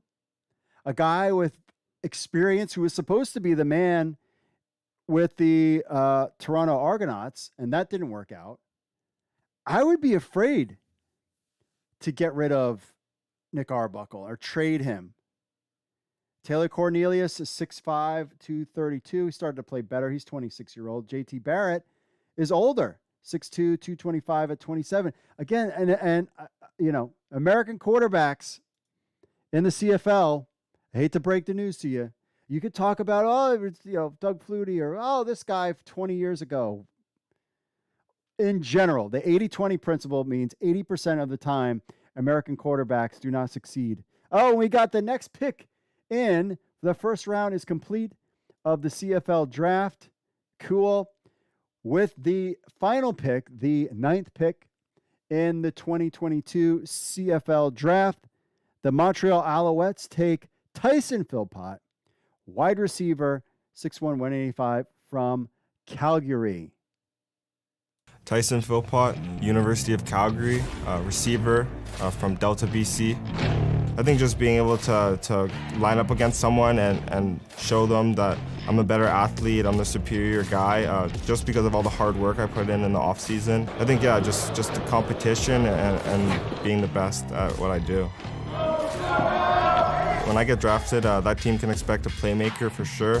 They can also expect a hard worker, someone that's gonna work their tail off every off season and at any moment I get to ensure that I'm gonna bring my best foot to every season.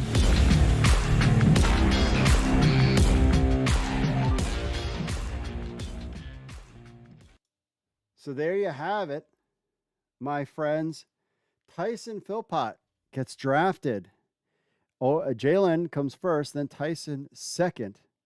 What do you think about? Oh, shocker. Hell, that's crazy. They have the same birthday. Joking.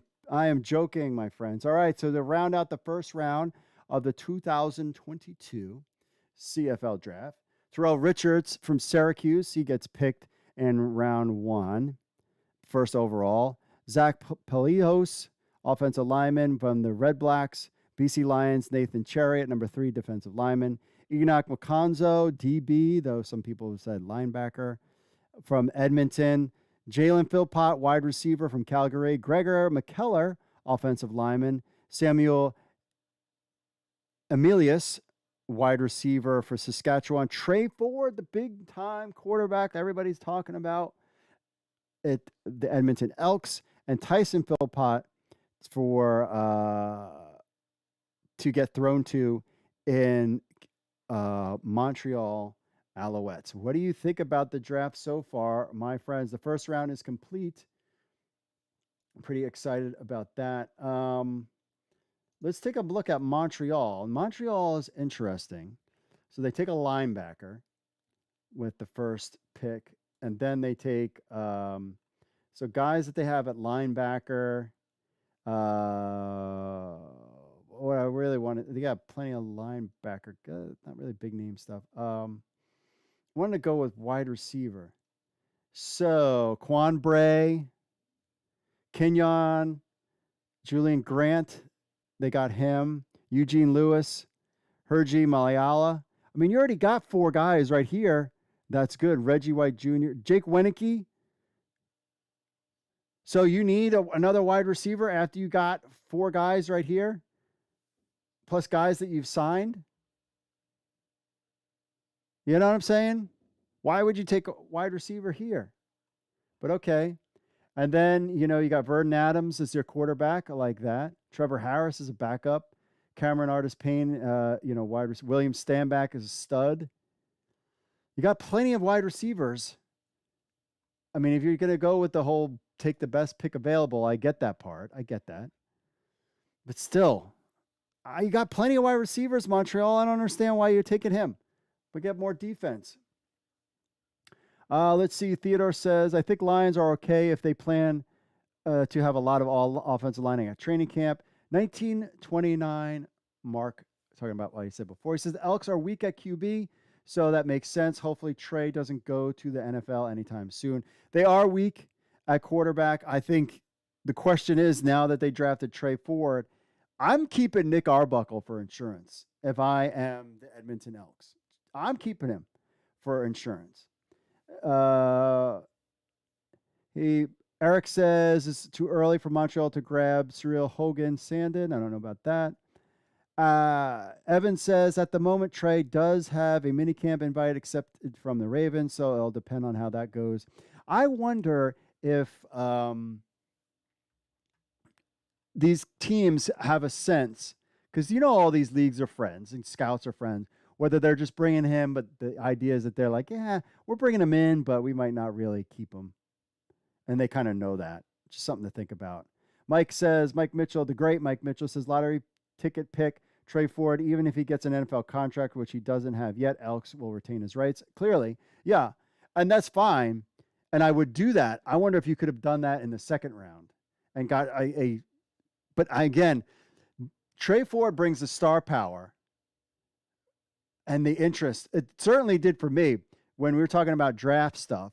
This was like my biggest, I was like, this is a guy that I'm really interested in seeing where he goes. And I'm interested. I think he could be a star in the league. And that would be huge for the league. And with the Elks, I mean, you're talking going from junk to good. I mean, the Red Blacks, did a bunch of moves. The Elks did a bunch of moves. That's kind of how things go. Theodore says Tyson is going to have a brush up on his French. Francis. Jordan says Deontay Knight should have went in the first round. Exceptional year for him last year at Western. That's what I'm saying with these some of these teams. If they have connections, so to speak, with people in the NFL, and they know something that we don't know, because Knight was slotted to be number 2 taken. We still have guys like Noah Zier and Terrell Ford and Deontay Knight available, guys that were thought to be, first, second round guys. We'll have to see where they land. So what is our, hopefully this second round moves a little faster, because I think they want to get this done by 10. Second round, Toronto Argonauts, they took an offensive lineman. Man, you could go gangster right here and take another offensive lineman. I'm just saying, why not? I mean, you could do it. What else do they need? They were close. What's going to get you over the hump, Argo fans? What's going to get you over the hump? I mean, I would go maybe like a DB type situation, maybe taking the other Ford. Let's see. I mean, I don't think they go wide receiver. Quarterback, you got McLeod Bethel Thompson, Chad Kelly, Antonio Pipkin. So they running back, you got Andrew Harris there now. DJ Foster played well. So you don't really know about that. Wide receiver, I mean, you got Brandon Banks came in. Juwan Breskin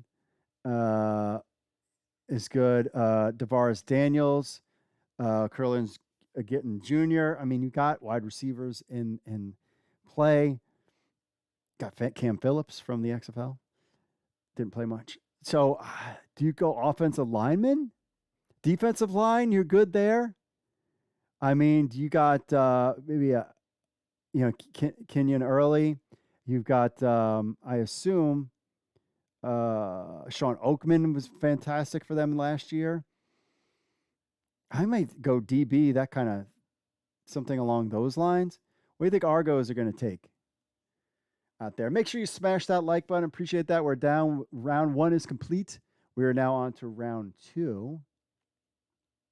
Let's see here.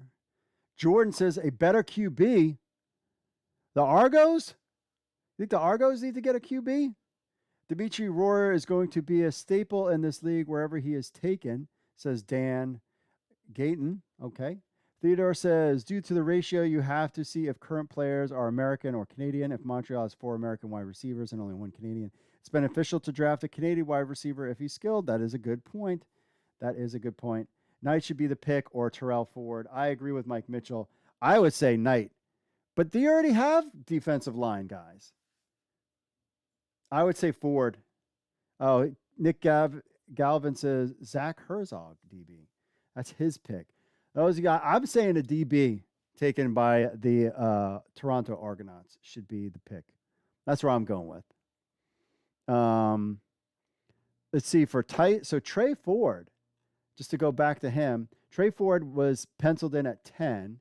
Tyson Philpott was penciled in at number 3 to Calgary. So just throwing that out there. Oh, that was 3 to BC. So, and then Trey Ford was at 10. They had Toronto taking Trey Ford. Now, maybe that was the thing with the Elks. Do you think that's a possibility? That the Elks believed that the Toronto Argonauts were going to take Trey Ford at 10. So they decided to wheel and deal and get to that 8th spot because they knew that Montreal wasn't going to take, Saskatchewan wasn't going to take. That would have been a little too early for Trey Ford at 6 for the Argos. And then, the other teams wouldn't take him there. So I wonder if that's why did they get their guy? Did they really work it out and get their guy? That is the question, my friends. Appreciate all the likes. Make sure you smash that subscribe button and smash the like button and that subscribe button so you get all the latest news when it comes out with the CFL. We are all about this is old hat for us at XFL, CFL, Pro Wrestling, Dogecoin, News Hub. We've got them all there. Appreciate everybody hanging out and watching this here. We will have to anxiously await when who the Argos are going to take. I would go DB. I think then the Red Blacks, who took an offensive lineman. I mean, that would be crazy to go offensive lineman twice, but there's still good guys there that's available for them. So I wonder if they would do that. And BC got to take an offensive lineman at that point. And then we get Winnipeg, your champions. Your 2-time Grey Cup champions are at number 13. I wonder who they take in this draft. As we roll on we are in round 2 of the CFL 2022 draft. Reminder, my friends, that you can download the CFL News Hub app on your Android phone. You can go over there and download it now. You'll get all the news that you get on the website. You could get that on the phone as well.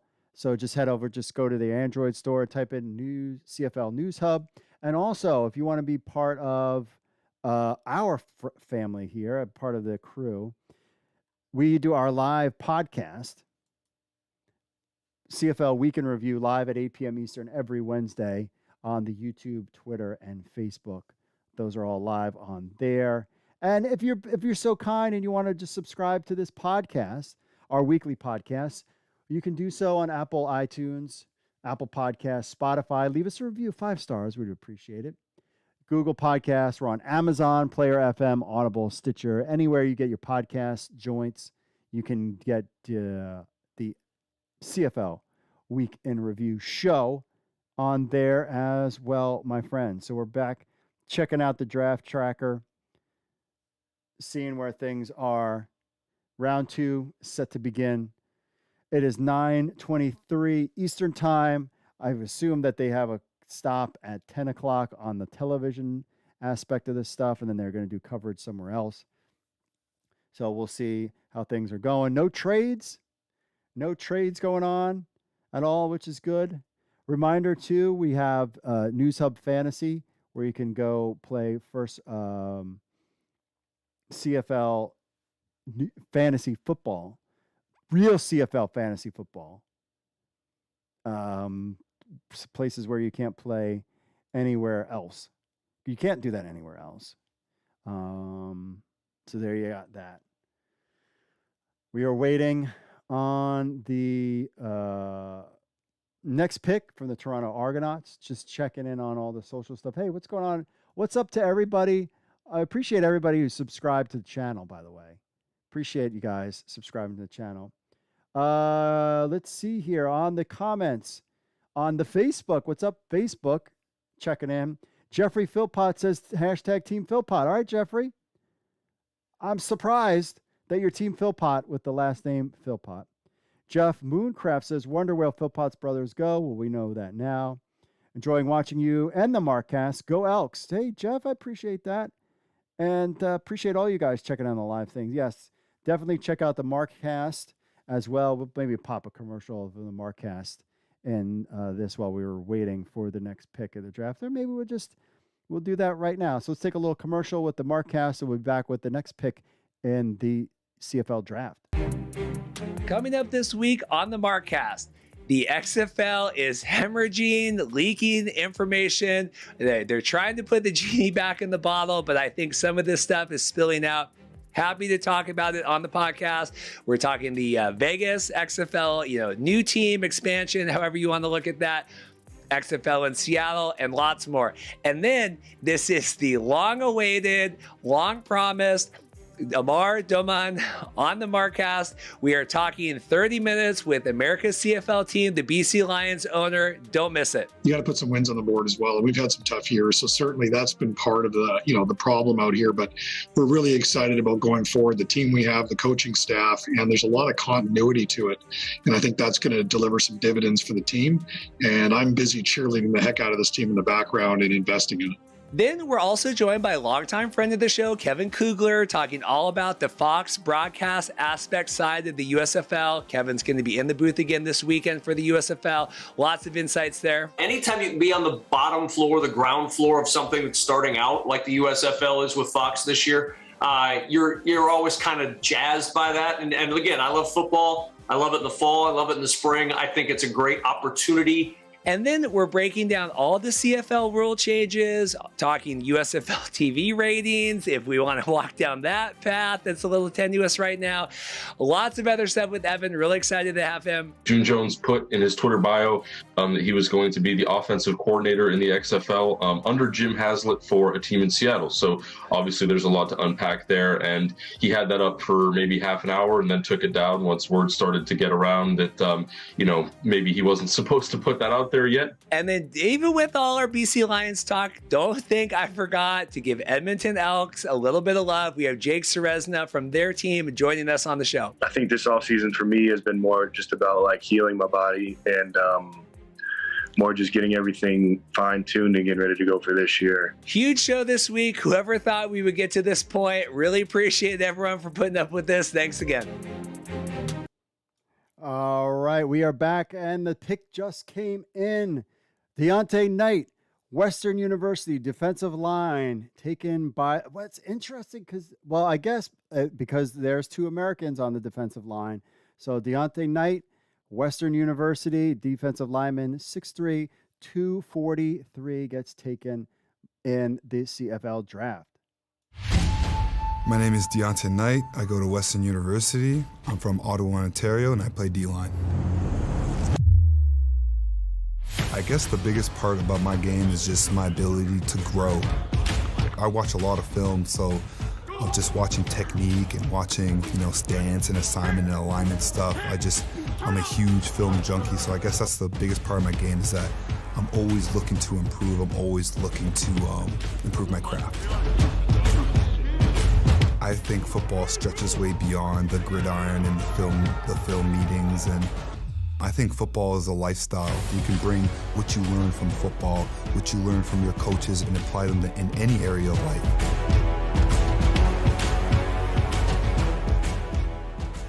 All right, so there you have it. The first pick in the second round, number 10th overall, Deontay Knight, who was slotted to go number 2 overall, but he too is somebody who has some interest in the NFL. Let's see.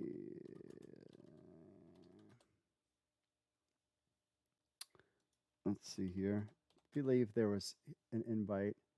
He got also invited to the Washington Commanders and Tampa Bay Buccaneers camps this year. So we'll see where he goes. Now, as far as the Argos roster, again, Sean Oakman, I mean, basically their D line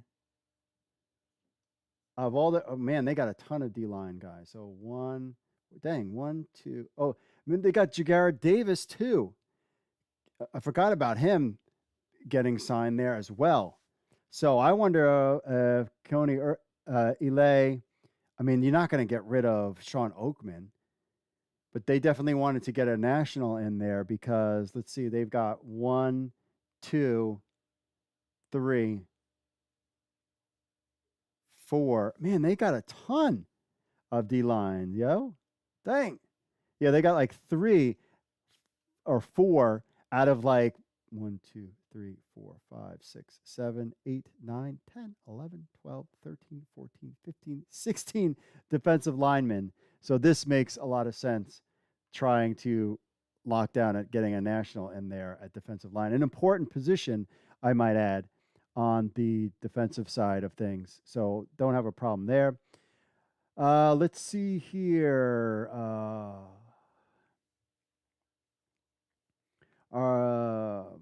Mike Mitchell says Argos might have taken Trey at 10 here. Dylan says, what do you think of Sherry at number 3? Yeah, that was the one I've been like, are you kidding me? BC needs to prove a lot there. And to I was surprised by that. Is the whole draft tonight, this is my first CFL draft? Well, welcome, Josh. You are always welcome here, unlike other places where they don't welcome new CFL fans. New fans are welcome here. So yeah, this is the first, the whole draft is tonight. We're going to do the first 2 rounds and then leave it to the rest of the world to take care of stuff. So we're in the first 2 rounds here. Ashley Ross says Team Philpott. Okay. Mike Mitchell says, great pick by Toronto. Knight slid too far. Teams are scared that he's going to get an NFL contract. Evan says, great pick. Shady says, greed Mike. How are you doing tonight? Oh, that's nice of him. Jordan says, Deontay comes home to the Argos. Played with him on Toronto Thunder. Very cool there. Mike Mitchell says, Knight was dominant in 2021, recording 52 total tackles, 12 tackles for a loss, 10 sacks, and 2 fumble recoveries en route to winning the J.P. Materis Trophy for Lineman of the Year. So that is where he stands there. So a dominant player. A lot of people surprised. And I think, like what Mike Mitchell is saying in the chat, the problem is the idea that he might get a NFL contract is scaring people away. The question is it scaring people away enough to feel like he is going to stick with an NFL team and be part of the NFL for the next 5 years? That's kind of, yeah, you might get a contract, but you could get cut before training camp. I mean, we followed all this stuff with all these players where they, get picked up and you're all excited for them. And then a week later they get cut. So we'll see, but they'll bring them in for the rookie camp. Let's actually, this will be kind of an interesting search here. Let me look.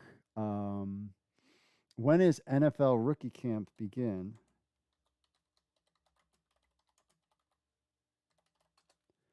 NFL rookie camp is May 6th through the 9th or May 13th through the 16th. So rookie camp is happening this weekend. So we will know more about these players. Remember the timeline for the CFL. So the 6th and 9th and 13th through 16th. The CFL timeline is the rookie camp is the 11th, and then training camp begins. So there's a chance that these guys can make the rookie camps and get cut and then be available. But again, they're going to hold out and wait and see if other people will pick them up in the NFL. So we will just kind of have to wait and see when it comes to these guys. But so far, they have your first pick. So the Argos, the 2 players the Argos got was an offensive lineman. Don't have a problem with that. Gregor McKellar. And then a defensive lineman, Deontay Knight. Now they can get rid of some. Well, if he comes, I mean, that's the other thing too. You're like, hey, this could be a good player. He might not play with us this year. We got Keone or Ile. We've got Sean Oakman. And then we've got Jagara Davis also. That's going to be a sick defensive line. I mean, if this guy comes in, icing on the cake. If he doesn't, that's fine too, because you got, you're playing for this year. And that's the thing with this CFL is what here we go with the next pick in the draft. Another guy that is not high on the list for offensive linemen. So Cyril Hogan C. Dion, offensive line, 6'5", 310 from Laval, the Ottawa Red Blacks, which I agree. Good for you. They took 2 offensive linemen. Smart. You want to help Jeremiah Mazzoli get some offensive linemen. Now, where's Hogan in the mock draft? Where did they have him slotted? Montreal. With this in the second round, they had Montreal picking him up, with everything shifting and all that, with the 13th pick. He had Montreal. I'm sorry, Montreal taking him, but he goes to Ottawa. Red Blacks take 2 offensive linemen. Consider the offensive line, best available lineman. But again, you're talking about in the mock draft, Zier and Brown are still available, but they like Hogan. So that's their guy, 6'5", 310. The other Red Black offensive lineman is 6'6", 304. That's a big boys at offensive lineman. The other guy, McKellar is 6'5", 311. I mean, you just be a big boy. I knew the Ravens had drafted an offensive lineman that was 6'8", 384 or something like that. And I'm not joking. Look it up. The Baltimore Ravens and the NFL, we're allowed to talk about other football. It's fine. Took a dude who was 6'8", 380 something. That's a big boy. That is a big boy. So these are big boys. What do you think about that, chat room? I find that great. I mean, who cares what the public? I mean, you just want to. Your team wants to win, so you want to. If you can't run the ball and you can't throw the ball, who cares who you got a quarterback, a wide receiver? Building your offensive line is a smart move. What do you think about that in the chat room? Noah says, watching with the Husky boys, Noah Zier needs to get picked ASAP. That's the interesting thing. I'm surprised they went with other guys than Zier. He says, watching the Husky boy. Let's see. Mike Tackett says, you need an IPTV service. I'm in Central Florida, and I'm currently watching TSN, an IPTV service. Interesting, Mike. I am going to look up what that means. IPTV service.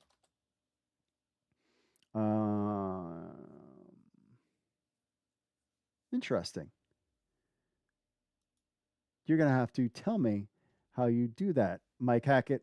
Shoot me an email, podcast@cflnewshub.com, Mike Hackett, because with your IPTV service, shoot me a message. Hey, Central Florida. Hey, I'm thinking about moving the CFL News Hub, XFL, RL thing to Florida. That is the plan eventually. So I'm really curious about how you did that. That is interesting. Because it's got to be different. Okay, let's see what else. Mike Mitchell says, no, Mark, no getting rid of Oakman. Yeah, I don't want him to get rid of Oakman. I don't want to. Arco is the national player who can help stop the run on the inside. I want them to keep Oakman. No question about that. Tyler says, where TF is Syracuse, that an American school or what? Yes. Syracuse, New York, upstate New York, my friend, upstate New York. Let's see. Theodore said Canadians can play at American schools. Yes. New people, and if you're a new fan, or if you're a fan of the CFL, we need 2 likes to get the 40 likes. 2 likes to get the 40 likes. You could do it. Smash that like button. Subscribe to the channel. Really appreciate you guys being involved with what we're doing here at CFL News Hub. Super excited about the season. Here's the problem for me. Here's the problem. So the season, I'm going to get a little insider secret about the timeline. June 9th, regular season kicks off. I believe June 9th is a Friday. June 9th is Friday, Saturday. Yeah. The 11th, let me double check. I'm going to check my calendar. June 9th, it might be a Thursday. June 9th is a Thursday. June 9th is a Thursday. So that's when the season kicks off, is on a Thursday. And I'm flying out to Disney World on the 12th. So I'm going to be missing some games. But I will be definitely bringing my hat with me. Hopefully this time, because the last time I was there with everything was kind of shut, I brought my Hamilton Tiger Cats hats. I need a new one, by the way. This hat gets so much. We got another pick, my friends. This gets so much lint. Oh, it's a big boy. Nozier. That is smart. Taken by the BC Lions at number 12. Nozier, Saskatchewan, offensive lineman, 6'7", 330. That's the biggest boy of them. Was all BC Lions, smart. They've been listening. They've been watching the show. Taking offensive lineman. And they got a good guy. I mean, this is a guy that was projected to be in a first-round guy. They got him in the second round. Nozier is now a BC Lion. Nozier, offensive tackle, offensive guard, University of Saskatchewan. Grew up in Landsberg, Saskatchewan. For me, it's proving to everybody that I kind of am who I say I am. You know, I have this unnatural kind of competitive spirit for a big man, and I like to kind of prove the doubters wrong or to change some opinions. I really think that's what keeps me driven and keeps me focused and keeps me keep coming back to the sport. There's always someone that someone's opinion need to change, and always haters to prove wrong. I'm grateful for any opportunity I get. You know, my dream has just been to play professional football, and I'm going to do that as long as I possibly can. With whatever team drafts me, I'll make sure that I'm the hardest working and the most driven person in that locker room. There you have Nozier. Get picked. 12th, BC Lions. I like the pick, 6'7", 330. Even if he's not even like, crazy. That's a big boy to get around. But, the CFL has kind of been talk of, smaller offensive linemen and quicker because of how the league is structured, with the extra player, on the field and the wider fields, blah, blah, blah.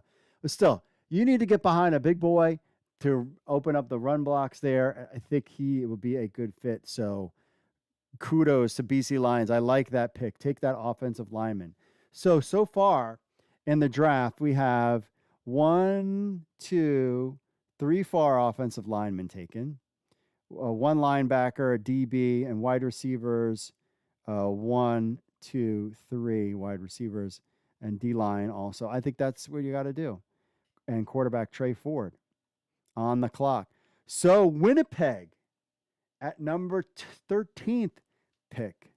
Hey, I would love if Terrell Ford made it all the way down to 17, or somebody wants to make a pick. You are the back-to-back two-time, two-peat, or three-peat. I can't say three-peat or Pat Riley. I owe money to Pat Riley or something. The two-peat, three-peat, whatever the deal is. Winnipeg Blue Bombers. You're so cool. You've won the Grey Cup 2 years in a row. Who are you going to take in the CFL draft? Who are you going to take? You won it all. What do you think? How about this? I'm going to throw this one out there.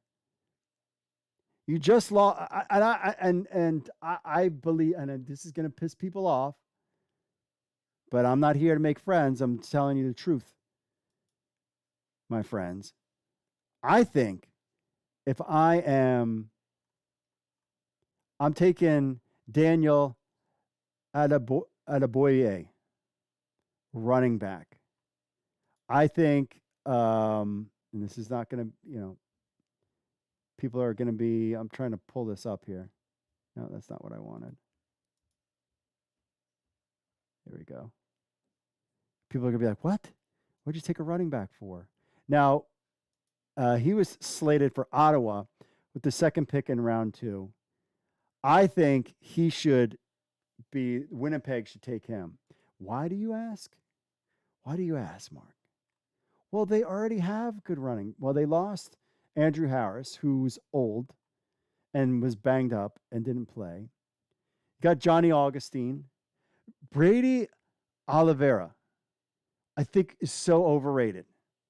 Dude, anytime he got the chance to do something, he did not play well. I had him on fantasy multiple times. And I was like, cool, I've got Brady Oliveira on my team. I'm super excited. He's going to do great because he was great that first game of the season. And then after that, it was like, that was it. I'm taking, if I am Winnipeg, oh, here you go. Winnipeg does take a pick in the draft. They don't waste any time. They take Tyrell Ford, DB. So the Ford brothers are done too. DB, 6 foot 180 with a birthday from Waterloo.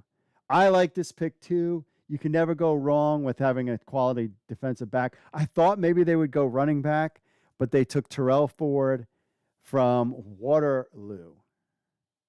Tyrell Ford, DB, University of Waterloo, Niagara Falls, Ontario.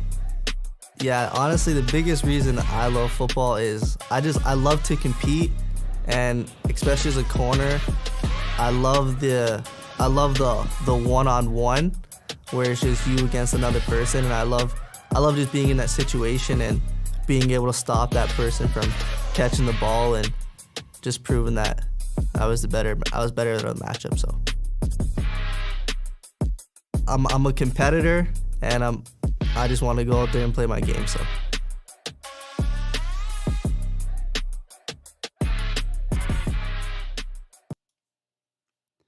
So Tyrell Ford from Waterloo. So Ford, Phil Potts all get selected.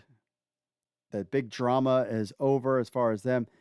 DB, Winnipeg taking a DB.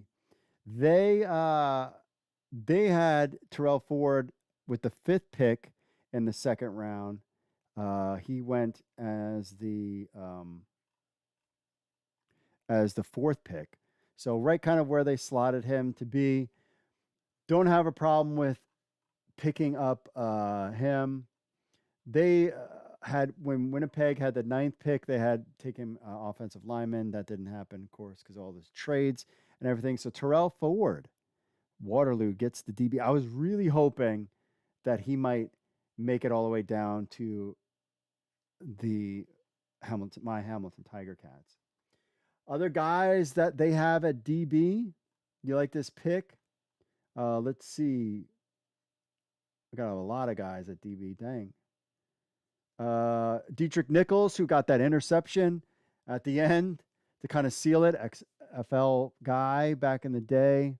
Tons of DBs out there. I'm trying to see if anybody jumping out. Jamie Ponder, who's a national. Not really. A lot of American guys. Malcolm Thompson, Rita Cromartie, Noah Hallett, Nick Hallett. So, yeah, a lot of more Americans there. So, I would love the pick. I think it's a good pick. And I would not be surprised. Where's my Hamilton or my Winnipeg Bomber fans out there? There's a chance that they could three-peat. I'm just putting it out there. My friends. Noah says Saskatchewan represent.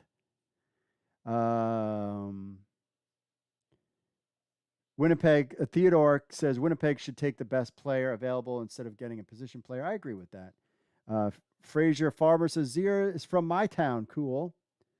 Mike says email has been sent on your instructions. Won't help with you tonight, but you'll get to watch sporting events in the world live without having to deal with blackouts. Very cool. Thank you, Mike, for the email. I'm going to write an article about how you can watch TSN from the United States, because clearly people, even in this chat, were like, hey, how do you do that? So appreciate the email. I always love learning new stuff. Evan says, played with Terrell in uni, and he was the most dynamic athlete I've ever seen. Think he'll have Brandon Banks' level of success in the return game at the next level. Very cool to hear about that. Hey, thanks for everybody for smashing the like button. We got to 40 likes. That is fantastic.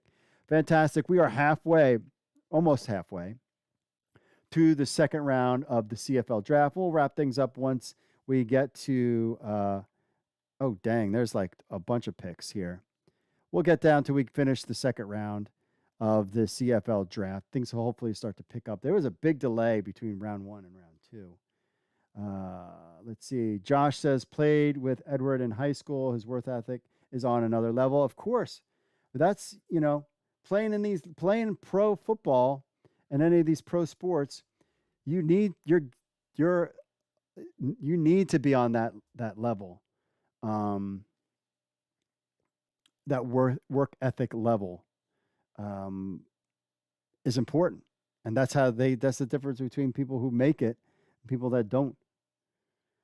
So the first round recap, if you're just tuning in, Terrell Richards, Syracuse linebacker, Zach Pillows, offensive lineman, Nathan Cherry, defensive lineman, Enoch Maconzo, DB, Jalen Philpott, wide receiver, Gregor McKellar, offensive line, Samuel Emilius, wide receiver, Trey Ford, the big time talking thing, QB at number 8, Tyson Philpott, wide receiver at number 9. Round 2, Deontay Knight, defensive line, Cyril Hogan Sandon, offensive line, and Noah Zier, one that was talked about. And we got the next pick, Terrell Ford, DB, and then Calgary taking Josiah Shackle, DB, from Alberta. So Josiah Shackle, Alberta. Take a look for him on the mock. Where did the mock have him? At number, he was second round pick, falling into that spot. They had him going to Edmonton at 19. But he gets selected at 14. So now you got a DB ranked 14th in the CFL's Winter Scouting Bureau rankings. Shackle is a quiet playmaker, fits in well in any room, and doesn't demand any extra attention to get ready for game day.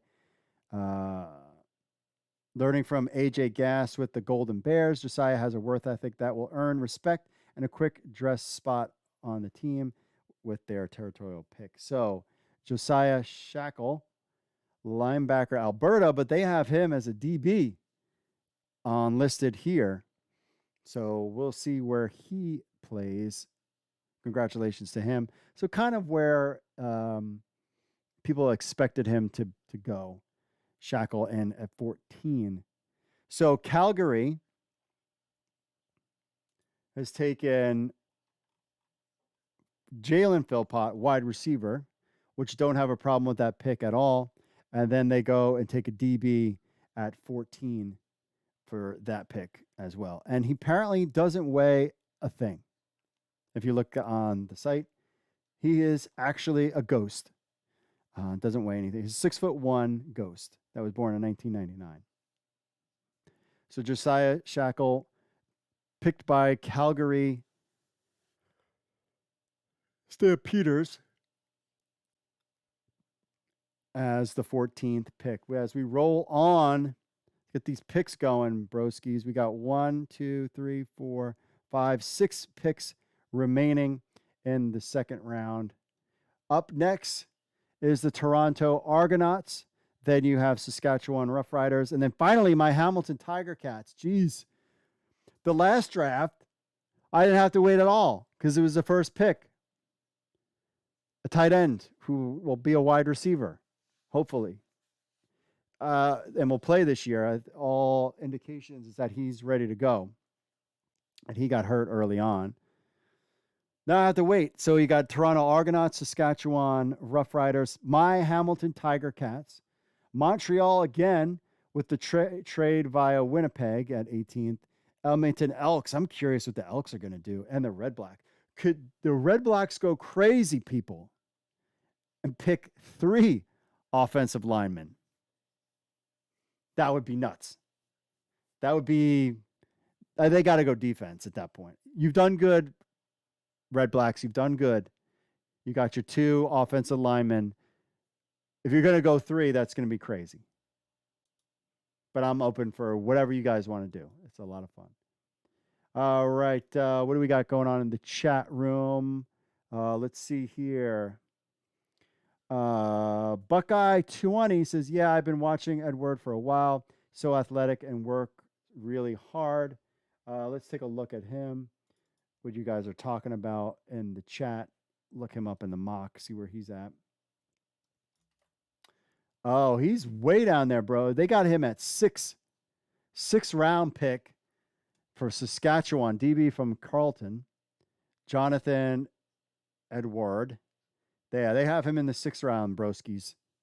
Not high up there, but yeah, we haven't had anybody jump in those other rounds just yet. We're still kind of where the mock drafts has everything in that 1st and 2nd round.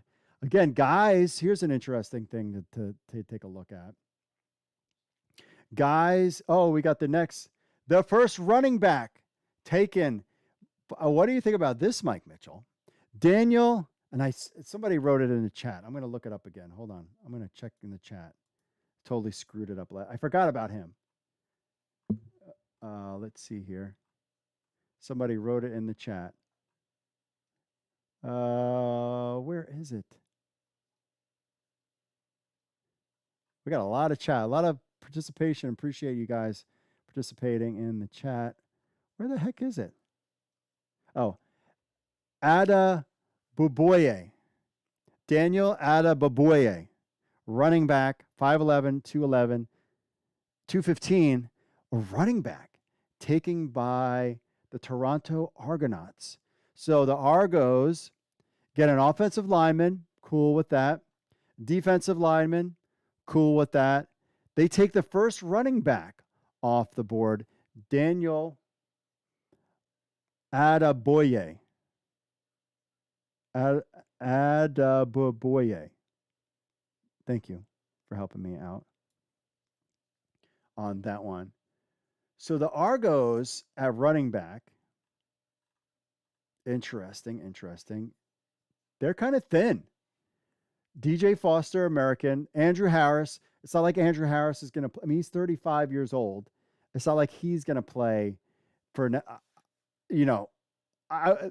here's an interesting question to throw out there for you. Who's going to play in more games? Andrew Harris or, oh man, I'm getting tired.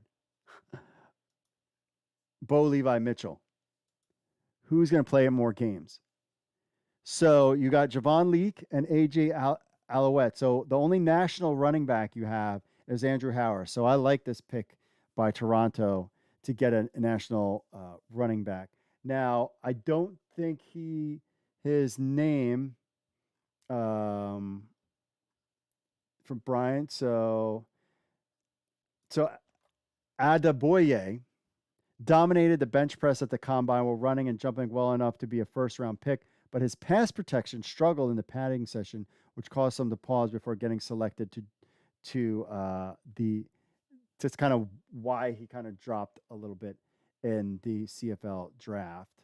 There's no connection of him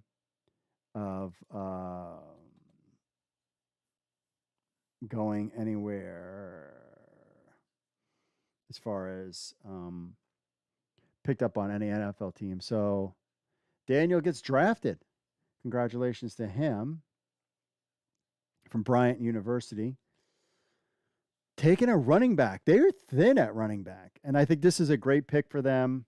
No question about it. Now on to the next, Saskatchewan Roughriders. Where are they going to go? So Saskatchewan already took in the first round a wide receiver, Samuel Emilius, in the first round. Where they clearly not going to go wide receiver again. That would be nuts. You still have Brown. So in the mock draft, guys that still are remaining, of round one potential is Raheem Brown, which they had him going to Toronto, the 6th overall pick. is still available in the first draft, in the first round. Then you're going DB Jaden Dalek and Joshua Archibald. Did Joshua Archibald get picked? No, somebody had asked about him. Those are some names that could potentially Saskatchewan does. Saskatchewan is ready to win now. I would say taking either a defensive lineman or a DB. You can never go wrong with taking DBs in a draft either. So that's kind of where I think. What do you think, Chad? Where do you think things are going to go? Think Saskatchewan will take things as we kind of round out. We're almost there. We've got 1, 2, 3, 4, 5 more picks coming in, and we'll wrap up our coverage of the 2022 CFL draft. I mean, I could go for hours and hours, but I can't do this all by myself talking. That's why I need you guys to hang out with.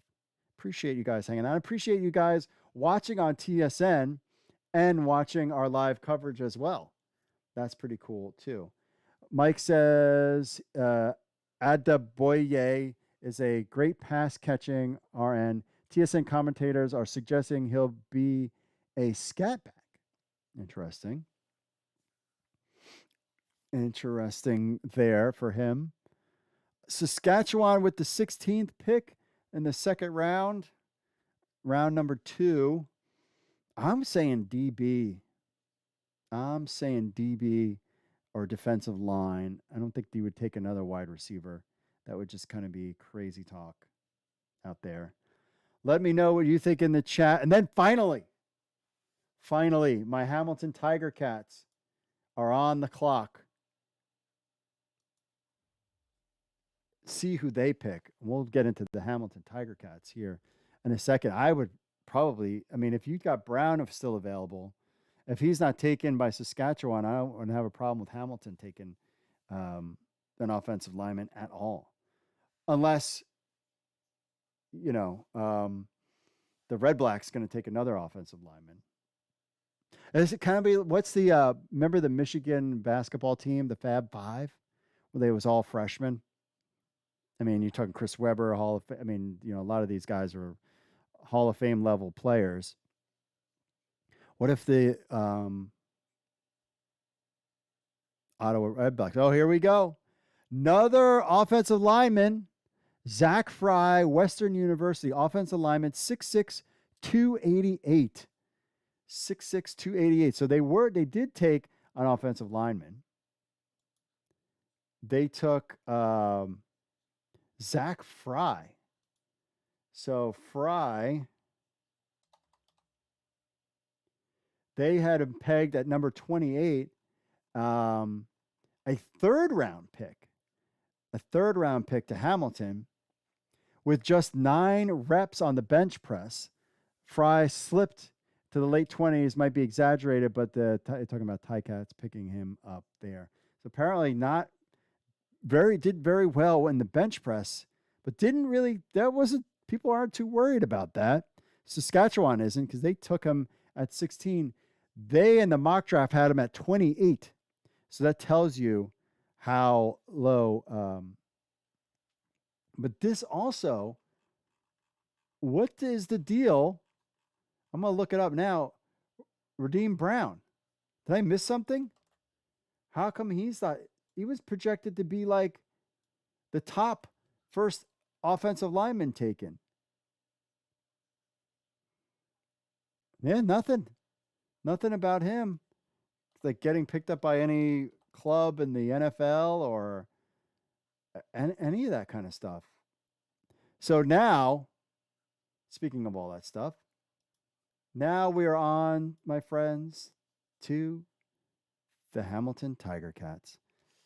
I'm like I've said, first 2 rounds, Brown, if he's a grade in the mock draft, they had him the 6th overall pick and the first offensive lineman taken. So Hamilton, you can never go wrong with an offensive lineman. You're going to get Jake Burt back. So I wouldn't go wide receiver. though you did. I mean, Speedy Banks, I love the guy, but he didn't really do anything. And I don't know why DFS had him ranked so high and so expensive. He maybe had one good game all season, but I also think he might have been hurt. Tiger Cats, I would go. You can never go wrong. I would say defensive line, DB, or offensive lineman. I don't really see any other where you should go other than those picks. You need somebody to protect Dane Evans. Running back is good.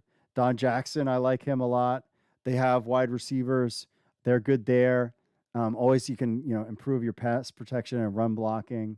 I mean, you are so close again to the Grey Cup win. So you're just a couple pieces away. You did lose Ja'Garrett Davis, which is huge because he was a big factor for the Tiger Cats, and losing him was tough. So I might go defensive lineman, actually, because you lost Davis. Guys out there right now, a defensive lineman, a Joshua Archibald, I wouldn't have a problem with that. He was pegged to go at 16, so if you can get him at 17 from McGill, that could be a guy. Defensive line, Anthony Federico, another defensive line from Queens. That's a guy that you could potentially grab. I don't think you do like a Jesse Laquetta. He was drafted. I don't think you use your 17th pick and you're that close to the being able to get over that hump that you would take a pick like that, and you don't have a first round pick. So I'm going defensive line here. You need to shore up that defensive line, that pass rush, because you lost Ja'Garrett Davis. That's where I'm taking. Do not take a punter. You already took, I think they were one of the teams in the global draft that took like 2 punters or something. I'm like, come on, you're not even trying, guys. Not even trying. All right. Anthony Federico, defensive line, 6'4", 235. Called it. Defensive line, my Hamilton Tiger Cats. I like the pick. Oren says teams are just worried about Rodham's height. That's the problem. Man, but okay. But that's a slip very far. Anthony picked by the Cats. Yeah, I like it. This is a good pick, Anthony Federico.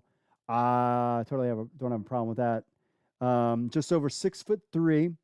They have him at 6'4", 235. Federico likely projects a weak side linebacker in the CFL game, but his nose for the football and athleticism as a defensive lineman at Kingston's what secures a high grade with an OUA best 7 sacks in 6 regular season games played last year.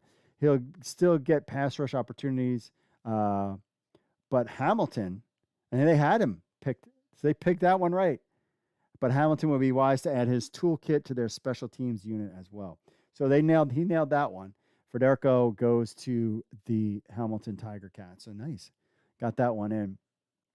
Guy, 7 sacks in 6 regular season games played. I think that's fantastic for them. I like the pick. I'm good. You got to get some pass rush with Ja'Garrett Davis out. We need to get him in. 3 more picks in the CFL's second round. 18th, you got the Montreal Alouettes. You got the Edmonton Elks and the Red Blacks with 2 territorial picks coming in at what exactly, and I think Theodore King would be able to explain this. What does this territorial pick mean? Is this like a supplemental pick like the NFL does? Like if you lose some people, why do they call it territorial pick? I'm curious what that means. If anybody can explain that to me and others in the chat, because I'm sure we're all wondering. It's like a supplemental pick because you lost somebody somewhere or that kind of deal. So the 18th pick, the Montreal Alouettes, with the trade with the Winnipeg Blue Bombers, they got the 18th pick.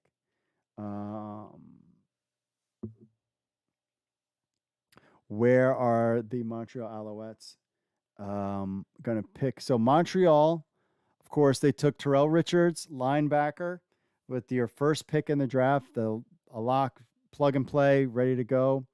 They took Tyson Philpont, wide receiver. Then they have the next pick. I'm thinking they got to go DB or offensive lineman. Does Brown get picked here?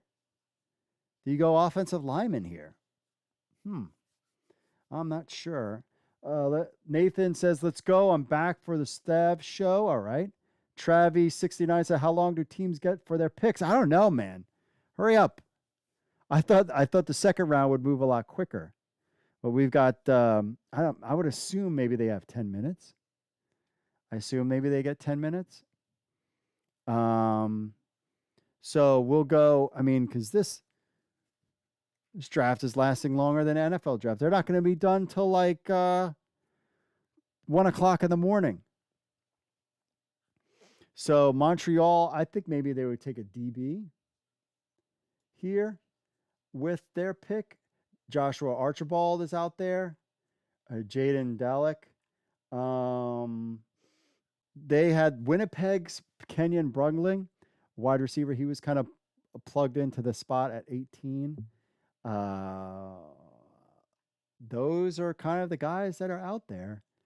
Raheem Brown is another guy out there as well. If you're going to look below that, I don't think they'll take Lucetta. Then you're getting into kind of the mock. Nathan Cherry was a third round in the mock draft. Then you're talking wide receivers, Riley Pickett, a defensive line, another DB, some defensive linemen. Be curious. I wonder if they're just going to go Joshua Archibald at 18. Take a defensive lineman. Can't go wrong with that high. You can get some of these guys a little bit later in the draft. Then we have territorial pick from the Elks and Red Blacks, and that wraps up round 2 of the CFL draft. We've been online. I've been yapping for the most part for 2 hours and 26 minutes, and I got 41 likes to show for it. So if you're checking out the stream, subscribe to this channel and smash the dang like button. Help your boy out and be part of our CFL community, an all-inviting, fun community where we like to have fun. Because at the end of the day, sports is supposed to be fun. That's the bottom line. Sports is supposed to be fun, my friends. And we've got 3 picks left. Please don't say this takes till 10:30 to get these 3 picks in, fellas. You know what you got to do. So we were waiting on Montreal. I'm saying defensive line. What do you think, chat? What do you think they're going with?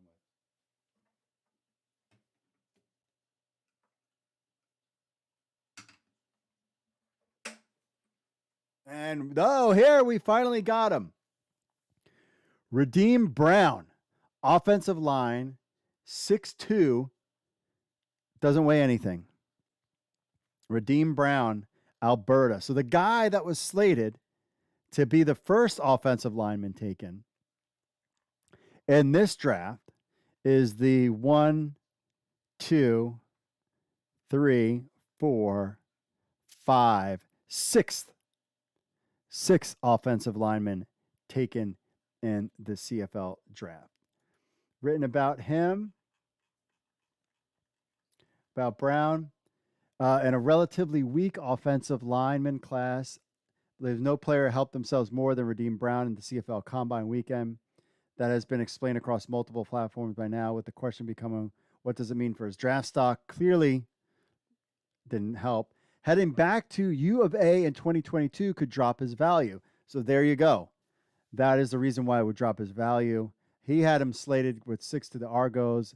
They aren't in desperate mode looking to a plug-and-play lineman. They should take Brown development for 2023 and add their potential starting center for the next 5 years. It would be unquestionably be celebrated as a perfect pairing with 2021's home run first-round pick Calgary, Peter Nicastro. So there you go. So Raheem Brown is not going to be able to play this year. So that's why teams, and that makes sense. Now, Montreal is looking long-term with this pick. but to have a really solid guy next year would work well. And I feel like Montreal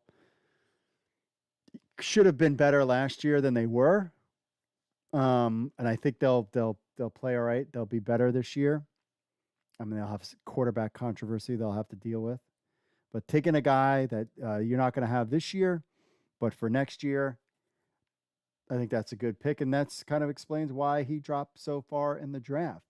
All right, my friends, 2 picks remain. 2 picks remain. The second round of the draft. Appreciate everybody sticking with us for this long draft process. We will get to 2 picks. Remember, if you want to be part of the show, we appreciate you being part of the show. You can email podcast at CFL News Hub with your thoughts or recorded MP3 or video on your phone. We'll play it on next week's show. Leave a voicemail, 888-430-7692, extension 6. Always, when you subscribe to our podcast, you can subscribe. CFL Week in Review. We're on Stitcher, Audible, Player FM, Amazon Music, CFL News Hub, Spotify, Google Podcasts. So make sure what you're doing right now, you're chilling, watching the draft. Make sure you hit that subscribe button. Go subscribe to the podcast. So if you're not watching it on YouTube, you can listen to it on your phone. Always a lot of fun. We have a good time on that show. And we are live. If you want to watch the show, we are live, except for tomorrow. We are live at 8 p.m. Eastern every Wednesday. Watch CFL Week in Review on YouTube, Twitter, and the Facebooks. We've got 2 more picks left. The territorial picks. And a reminder of the timeline is that today is the draft, and the 11th rookie camp begins. So we'll get these guys in rookie camp to kick things off. Some of these guys might be in NFL camps. We'll have to see how that plays out. So stay tuned to CFL News Hub for all the details when it comes to them and where they're playing. If they get cut, they'll come back. Are they going to get picked up by another team? We're just going to have to kind of wait and see. And also, did you know that we have fantasy football as well, all ready to go for you, my friends, when it comes. Oh, and if you're on the Facebooks, give us a like as well. But we also have fantasy football coming for CFL fans. That's right. News Hub Fantasy is the website. Bookmark it. Tell your friends about it. You'll be able to invite your friends to play. This is just a look at USFL fantasy football that we've been playing this year. It's kind of the beta test to see how things go. And then we can work on, so we incorporate CFL coming here real soon. All right, my friends. Waiting for the last 2 picks. We have Edmonton Elks, Ottawa Redblacks. I mean, the Edmonton already got Enoch Makonzo in their pick. Then you go down, Trey Ford, the biggest name in the draft tonight. They got him. Then they are on the clock again. So you've taken a DB. You've taken a quarterback. Who do the Elks take next? I'm going to say, based on the mock, and the Edmonton Elks, I mean, maybe they could. Do they go for a stretch and do they take Jesse Luketa and, wait for a rainy day for him? Or do they take a defensive lineman like Joshua Archibald? Those would be 2. But these teams kind of need to win now and are restocking their team. I don't know but I mean, Raheem Brown is kind of a wait for next year kind of thing. I mean, Trey Ford, you don't know what his, value is going to be next year or the year after that. So do you pick somebody for a later date? Or like a Joshua Archibald, do you take him now? Or do you take Jesse Luketa as a guy that in the future that you can pick up? I mean, we don't know. Luketa is in for at least a year or 2 in the NFL. This guy like Chris Jones want to wait that long to get a guy, 3 years from now, and he might not come at all. So we just have to we'll we'll see where that is. I think they're going to go defensive line, personally. I think Joshua Archibald could be their guy with the 19th pick. We'll have to find out. Archibald is going to go to one of these two teams, I think. That is my guess. Or do you take a DB? We're waiting on the Elks to make their pick because we've got 2 picks left. Then so we can wrap things up, my friends, on this draft. 2.5 hours of Mark yapping most of the time. All right, what else do we got here? So we went through all the different players that got drafted. You saw video packages of them. We talked about all of our social media stuff. Remember, you can find us anywhere on the social media stuff.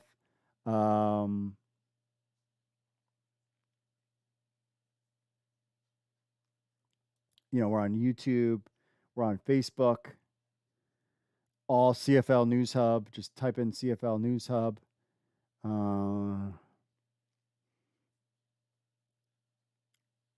See what else is going on here. I'm just checking Twitter to see if there's anything crazy going on. Just people enjoying draft night, which is a lot of fun. And we're just waiting on the next pick. We got 2 picks remaining here. Lots of tweets, though. I was hoping to see CFL draft trending, but I haven't seen it trending on the YouTube or on Twitter at all, which would have been nice. So if you're on Twitter, make sure you hashtag. All right, we got the next 1 pick available. Jacob Palmadon from Calgary, a defensive lineman. Defensive lineman taken by, we thought that, but it's not Archibald. Interesting there. Let's look up where they had Jacob pegged. Jacob was pegged, this is interesting, in round 5, picked by the Hamilton Tiger Cats. Jacob Palmadon was round 5. They had him. Defensive line, 6'3", 230 out of Calgary. He gets picked up by the Edmonton Elks. So the Elks, there's other defensive line guys out there. Let's see here. Enoch Pene Larera.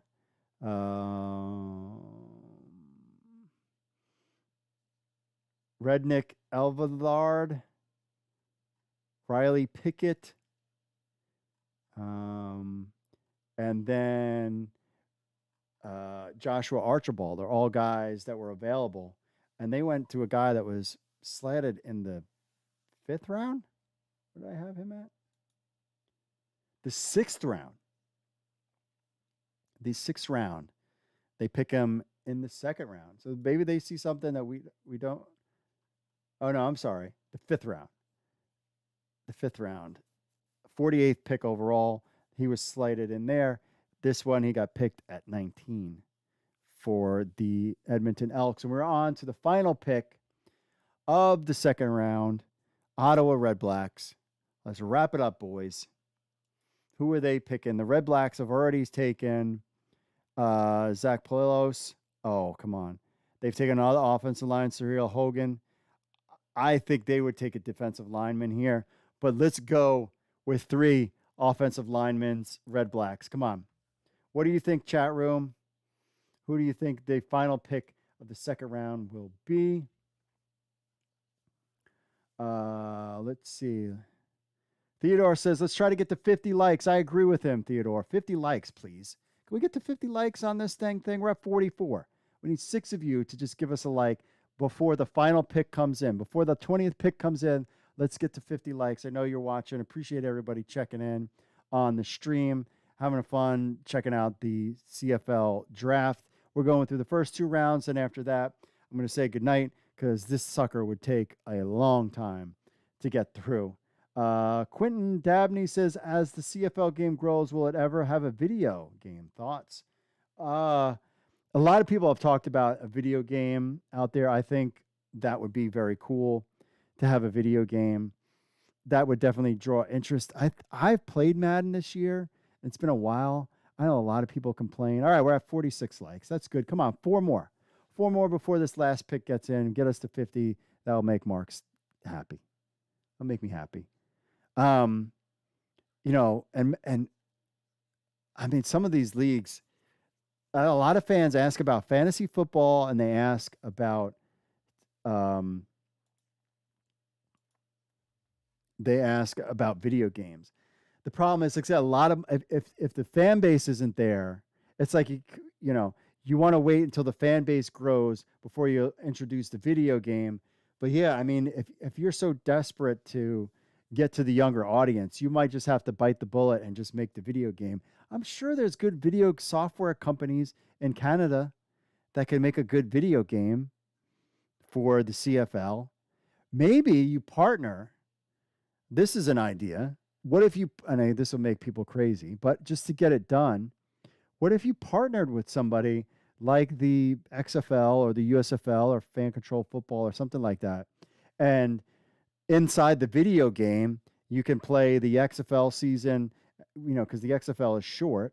Then you could play a CFL season, or, you know what I mean? Like, do something like that, or maybe where your player can play in one league. Like, you create a player and he can play in the USFL, and then he could eventually play in the CFL or something like that, where everybody can put out a game together and share the costs of getting the game designed. Because really, the CFL would be completely different because of the rules, but essentially the engine would be the same. The data is the data, attaching the data to the player. It's all the same thing. It's just a different rule set.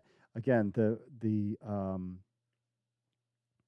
stadium rendering, player renderings are all kind of the same. So that's the way maybe you got to do it, is to hitch your wagon to someone else to get a game done rather than having to do a game yourself. There. Let's see. There was an international draft. Yes, that was at noon today. We have a full recap on CFL News Hub. I can show you all the guys that were picked. And like Theodore King says, yeah, all leagues should get together and make a video game. I agree with that. There was 3 rounds of the global draft today. We could take a look of the players that were taken in the global draft. So you can see the first round, a lot of punters and linebackers, some offensive linemen. Ottawa took a lineman. Calgary took a lineman. Yeah, I think it's Hamilton took a punter in the first round and a punter in the second round. Guys, come on. Be a little creative. There was a kicker by Edmonton taken in there. And then in the third round, more punters, some offensive linemen, a kicker, Ottawa, Hamilton. And this is my whole thing. The 2022 global draft included, this is the other thing. So the 2022 CFL Global Draft included 5 players from the NFL's International Player Pathway Program. I'm not going to try to pronounce their names, but 5 of those guys. And the International Player Pathway Program is not something that's huge, where there's 600 players to go.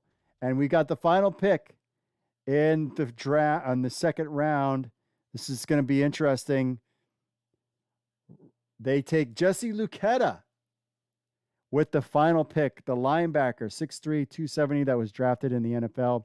They said, hey, we're going to punt that one. What do you think about that? I mean, you already took 2 offensive linemen. Clearly, he's not going to play with you for the next couple of years, but they took Jesse Luketa, who some believed, if he would have been available, could have been the first overall pick, if not higher up. In the mock draft, they had him, Luketa, at the end of the second round, actually. So that was slotted in there at the number 20 pick to Ottawa Redblacks. Take a shot. It's a free draft pick. And if he ever comes north, the defense will be immediately improved. So take a shot. There you go. Jesse Luketa, Ottawa Redblacks, had it right. So that was 3, I think he got right on the money. A couple of them out there. And that's it. So that's it, my friends. Enjoyed your time. Enjoyed hanging out with you, doing the CFL draft. It's a lot of fun. Again, the timeline coming up, my friends. Remember to smash that like button, subscribe to this channel, and watch our show live, CFL Weekend Review, live at 8 p.m. Eastern every Wednesday, and the timeline is May 11th, rookie camp. Training camp begins May 15th. The regular preseason is May 23rd, and then the regular season is a Thursday, June 9th, 2022. Super excited to be part of it. Super excited to cover the CFL for you guys. Thank you, everybody in the chat, for participating. Make sure you smash that like button. Subscribe to the channel. This has been a fun thing. You will get full draft coverage on CFL News Hub once the draft is over, and individual team breakdowns as well to follow your favorite teams, and we'll have so much fun. So that's it for me, folks. And don't forget about News Hub Fantasy. That's it for me, folks. Thanks for listening. Make sure to download our phone app as well. That's it for me, folks. God bless, and I will see you all later.